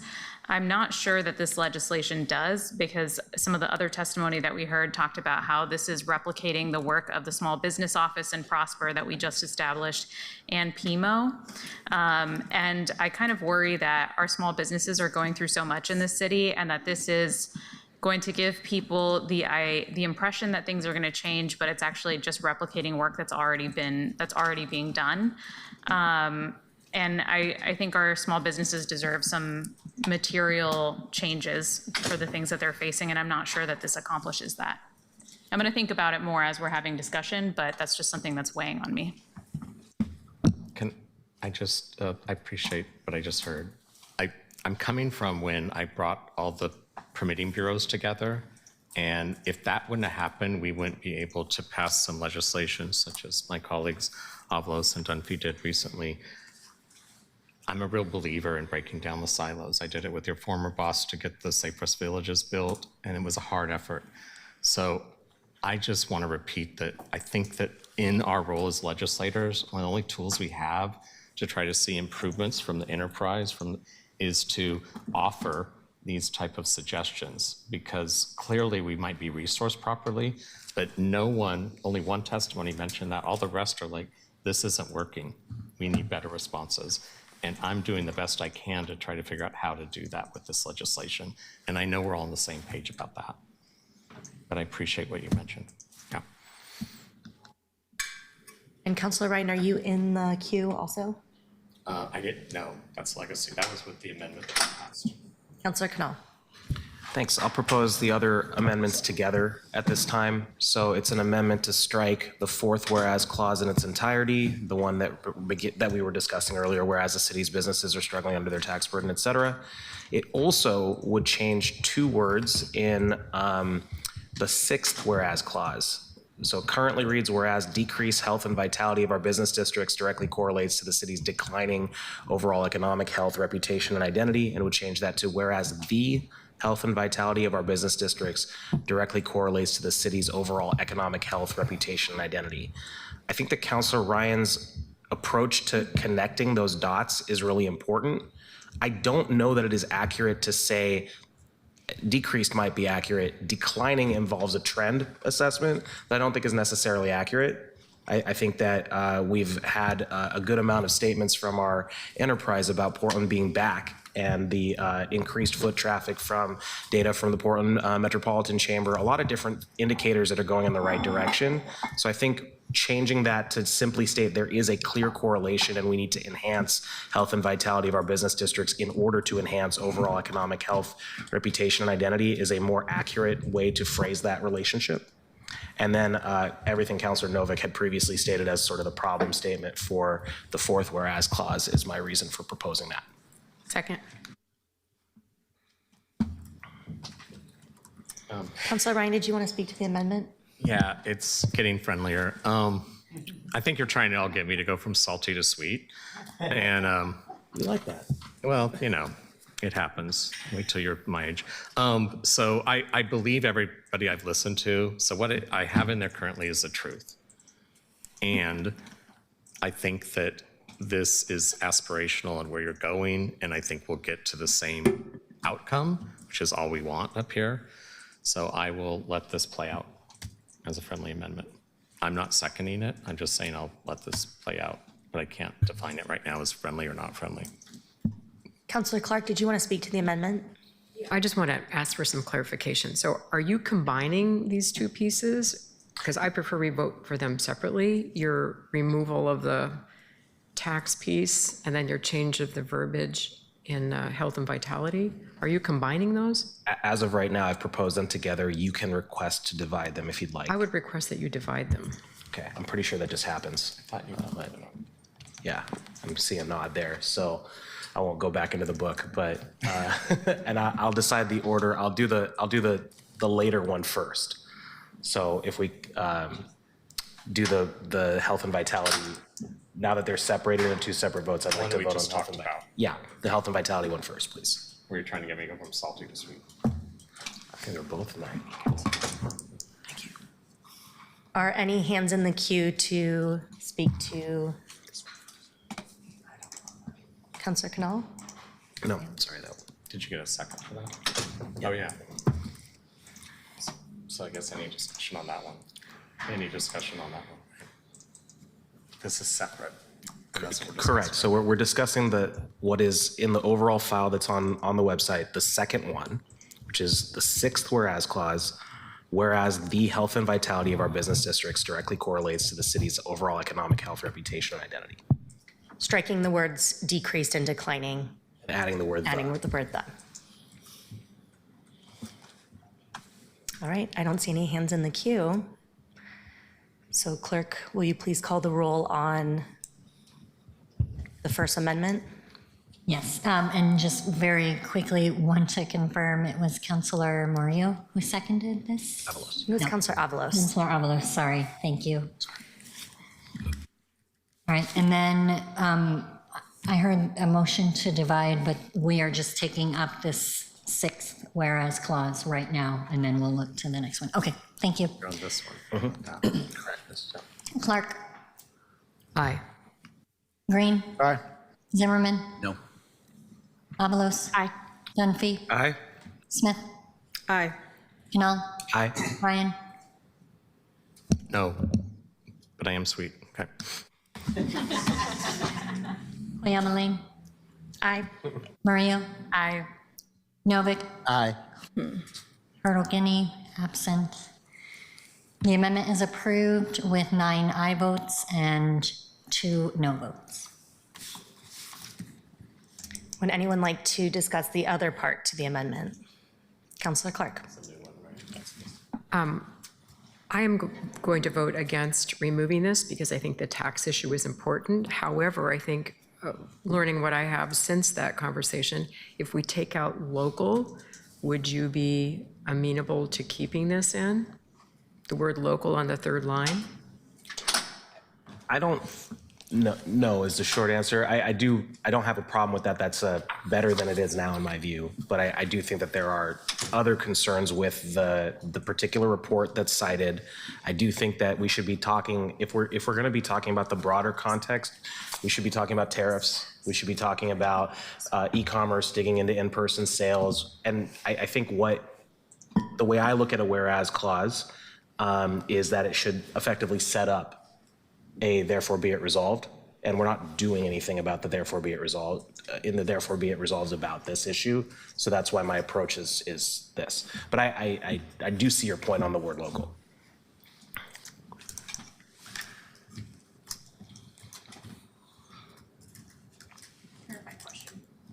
Go right ahead, Counselor. So if I support this amendment in case removing it entirely doesn't go through, because are you going to bring your amendment to remove that section entirely after? We are currently discussing. Oh, so you were trying to do a friendly amendment to his, okay. But we're voting on just fully removing it. As of this moment, yeah. Great, thanks.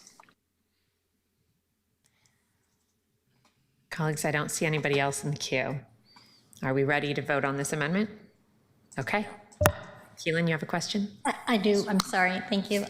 So this motion, is it a separate motion and second from what we just considered, or? My understanding is that they were made together at Councillor Clark's request. They were divided, and that the original motion by myself and second by Councillor Avila still hold. Is that? See, let me look in this book. I'm just choosing. This is the way we've done it before, according to the book. And when somebody divides a motion, we then choose which goes first. It sounds like that happened. We voted on one, so now we move into voting on the other. So Keelan, could you please call the roll? Okay, thank you. Clark? No.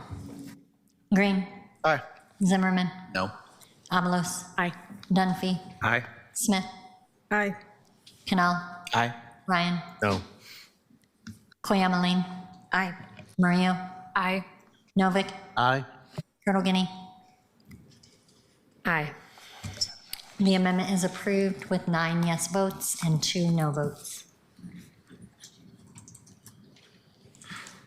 That's it. Councillor Canal, are you back in the queue? But not for an amendment. Go right ahead. Okay. So everyone who's been listening to this whole thing, we've kind of been talking around the main issue, and I wanted to just explicitly state I'm very supportive of this. I think that Councillor Ryan has found a way to sort of thread some of the various needles that could be threaded or not, and I think it's been very successful in that. I really appreciated the written testimony that came in. I did want to specifically reference one of them, which was about the things that could be added to this conversation around commercial rents and lease terms, which I think we'll be picking up in March after a report asked for by a budget note around vacancy fees for vacant commercial properties. And then the other piece of it was commercial anti-displacement efforts. I can't say that there's a conversation planned on that, but I wanted to daylight that request. I think it's outside the scope of this resolution, but really, really important that we talk about it.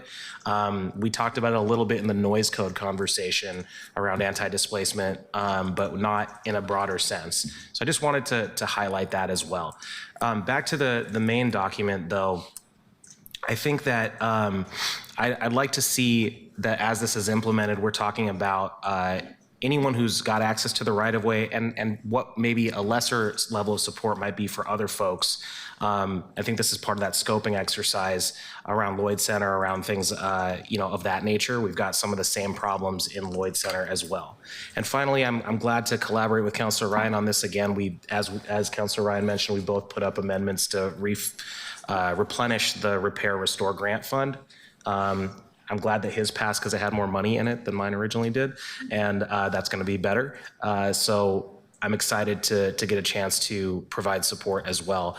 And the last thing I'll mention is for those who've been talking about the lack of police response, I share Councilor Murillo's concern. I want to make sure that we're not spending $800,000+ a month doing overtime at the ICE facility as we did in June, and that now that our budget note on prioritization of police overtime has taken effect, that we're able to ensure that police are responding to these sorts of things. I agree that it is an emergency. I agree with all the concerns around life safety that have been brought up, and I think that the way in which we prioritize our public safety dollars, not just police, but all the other parts of the public safety system as well, should reflect this with the level of concern it deserves, and that'll also be part of my conversations with the DA's office about some of the concerns brought up about catch and release. I'll leave it at that. I am going to be very excited about yes. Thank you, Councillor. Colleagues, I wanted to make just a few remarks here and to start by thanking my colleague in District 2, Councillor Ryan, for bringing this forward. We all did, I think, a lot of work to try to find a few ways to support small businesses during the budget, knowing that there was more to be done. We heard from a number of businesses today about the need, and we know that with folks in our community struggling in mental health crisis, with cheap drugs on the street, with poverty that leads people to make desperate decisions, there are a lot of factors that are leading to the things that our small businesses are seeing. I am excited to support this. I do have a few questions. I want to make sure that I understand a few pieces here.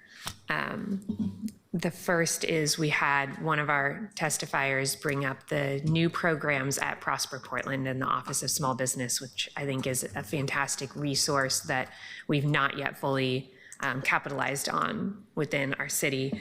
I am wondering how we're going to make sure that the plans that are developed here are done so in coordination with the work of Prosper Portland and that we don't end up with duplication. And I'm not sure, Councillor Ryan, if that's something you'd like to speak to or if you'd like me to direct that question toward the city administrator or somebody else from our administrative side. Thank you, Council President. I think it could be an and, but that's the entire heart of the matter of this, is to celebrate the fact that there's a new office in Prosper Portland focusing on small businesses. I appreciate that Mitch is here, and I see he and his staff all over town. And so they will be knitting this together with the people that were also mentioned from the bureaus. So it's an and. Okay. And it was discussed even a little bit when you were out with I'm sorry. Council. It's okay, but Councilor Avalos had those same concerns, and we had some dialogue about that. I think that's an important piece here. And I've just found that any time when there's a problem that we're not solving that perpetuates, it's usually about us being trapped in our silos as opposed to breaking those down and figuring out how to be more efficient as we work together. So it's getting to that heart of the matter as well. And I look forward to what comes back to us on January 30th. Great. I'm also wondering with the data collection system, and I loved hearing the testimony about that. I think that that's a really interesting tool. Councillor Ryan, in your view, and I know this will be discussed more as we move forward with the creation, who would have access to that and how would that work?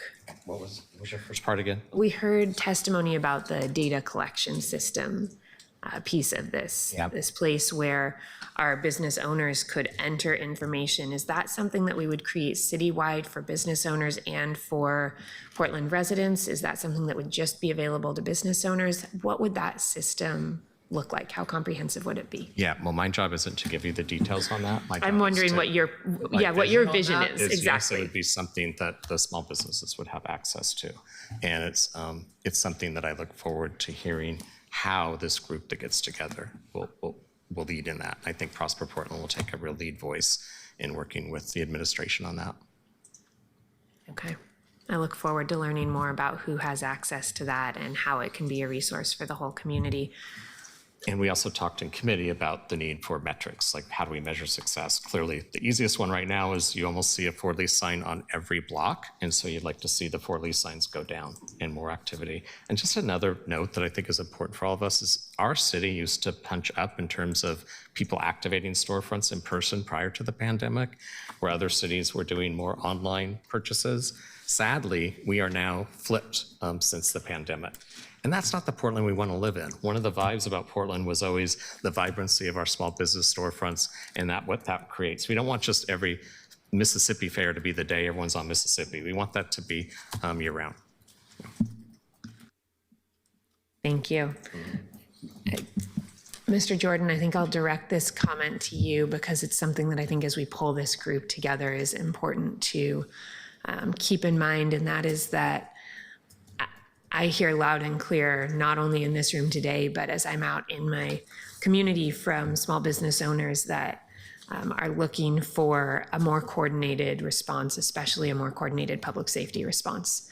But I also hear from Portland residents who are not small business owners, workers, employees, that group of people, that they need a speedy response when they have an emergency in their home as well. And I know we have many conversations to hold in our city about right response, right place, right time, and how we can have a holistic public safety system that can address all of our community's needs. But as we move this forward, I would like to see results that address our business community's needs by doing things better and not at the expense of the needs of our other residents as well. And I don't know yet what that looks like, but I hope that as the group that comes together here does their work, that we keep that in mind. With all that being said, there is a huge need. There is a huge need for support for small businesses in Portland that goes beyond just public safety, that goes beyond just storefront repair grants, though I know that that grant is very important, and I'm frustrated to hear that some businesses haven't been able to access it. And I hope that this work looks bigger than just those things, and that this work ties into the work that I know we're doing elsewhere in our city to figure out how we can support our small businesses in a more holistic way.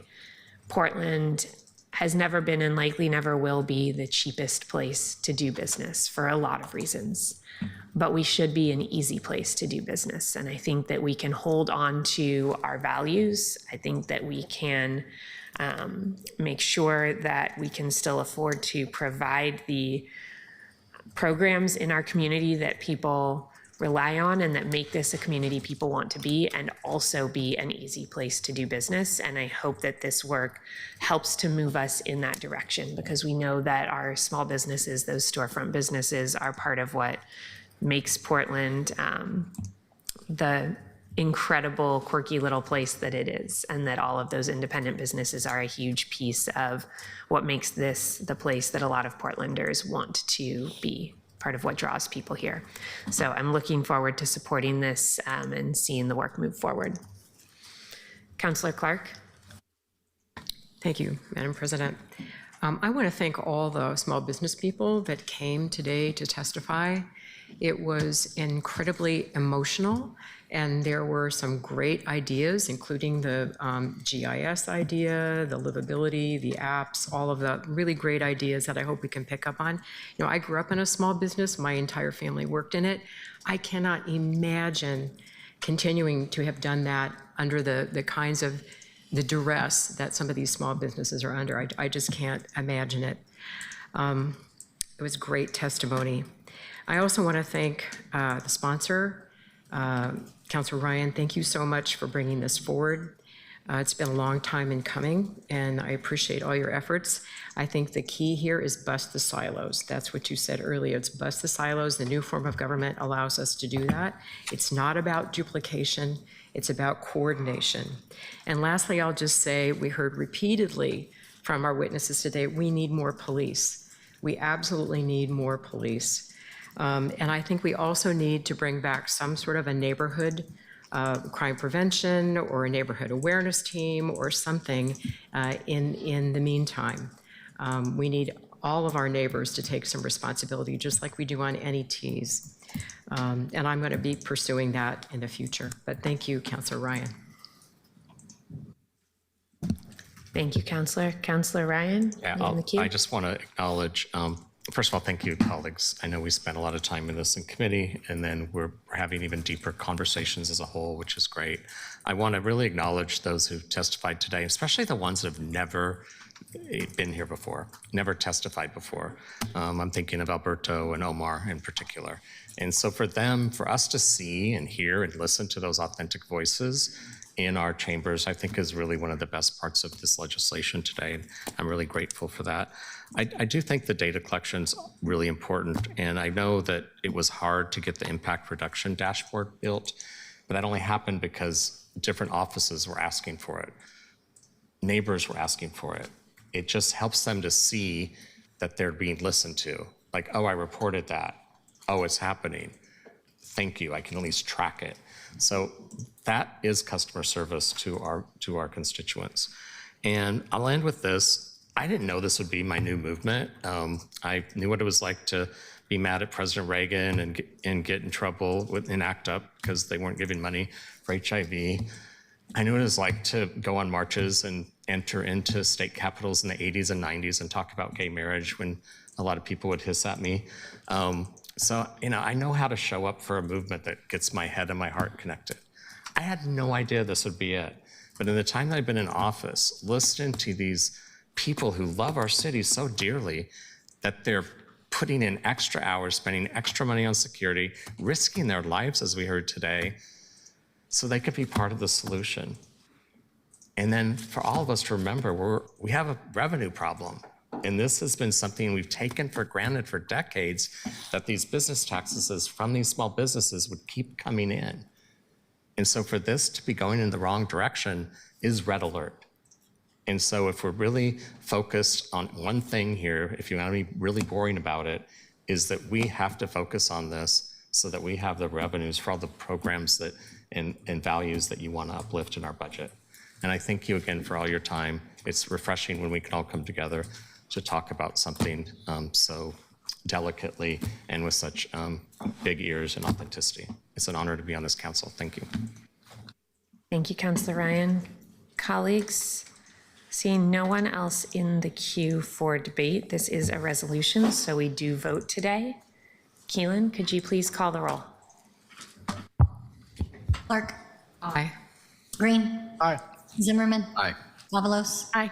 Dunphy. Aye. Smith. Aye. Knall. Aye. Ryan. Aye. Leon. Aye. Maria. I'm not convinced that this does something that doesn't already exist, but since Councilor Ryan was feeling sweet today, so am I. So I vote aye. Novick. Aye. Turtle Guinea. Aye. The resolution as amended is adopted with 12 yes votes. Fantastic. Colleagues, before we go, I had said that we had a special or an emergency executive meeting after this. Our attorneys have asked that we do this a little bit differently and that we suspend the rules and add an executive session to the agenda of this meeting, and that procedurally that is an easier way for us to do this. So I am looking for a motion to suspend the rules. So moved. Second. Thank you. So we are suspending the rules to vote to add an item to our agenda. I will note that adding an item to our agenda takes 9 votes. We are adding an executive session to the agenda, which would begin immediately. Seeing no discussion, Keelan, could you please call the roll? Apologies. May I ask who the second was? Thank you. Councilor Knoll. Okay. Clark. Aye. Green. Aye. Zimmerman. Madam President, aye. Avalos. Aye. Dunphy. Aye. Smith. Aye. Knall. Aye. Ryan. Aye. Leon. Aye. Maria. Aye. Novick. Aye. Turtle Guinea. Was that me? I'm sorry. Aye. The motion carries with 12 yes votes.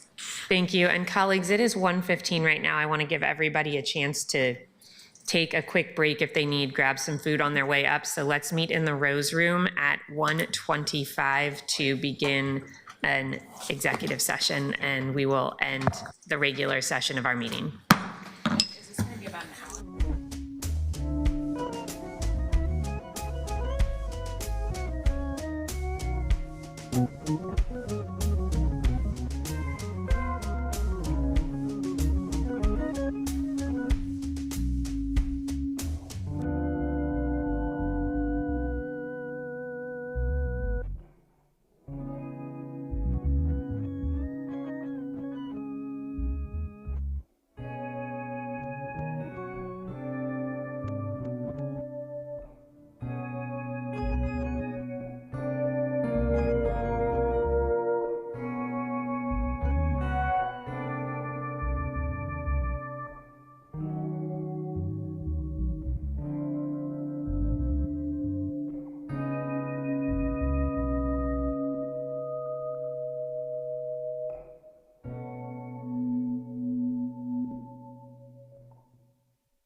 you.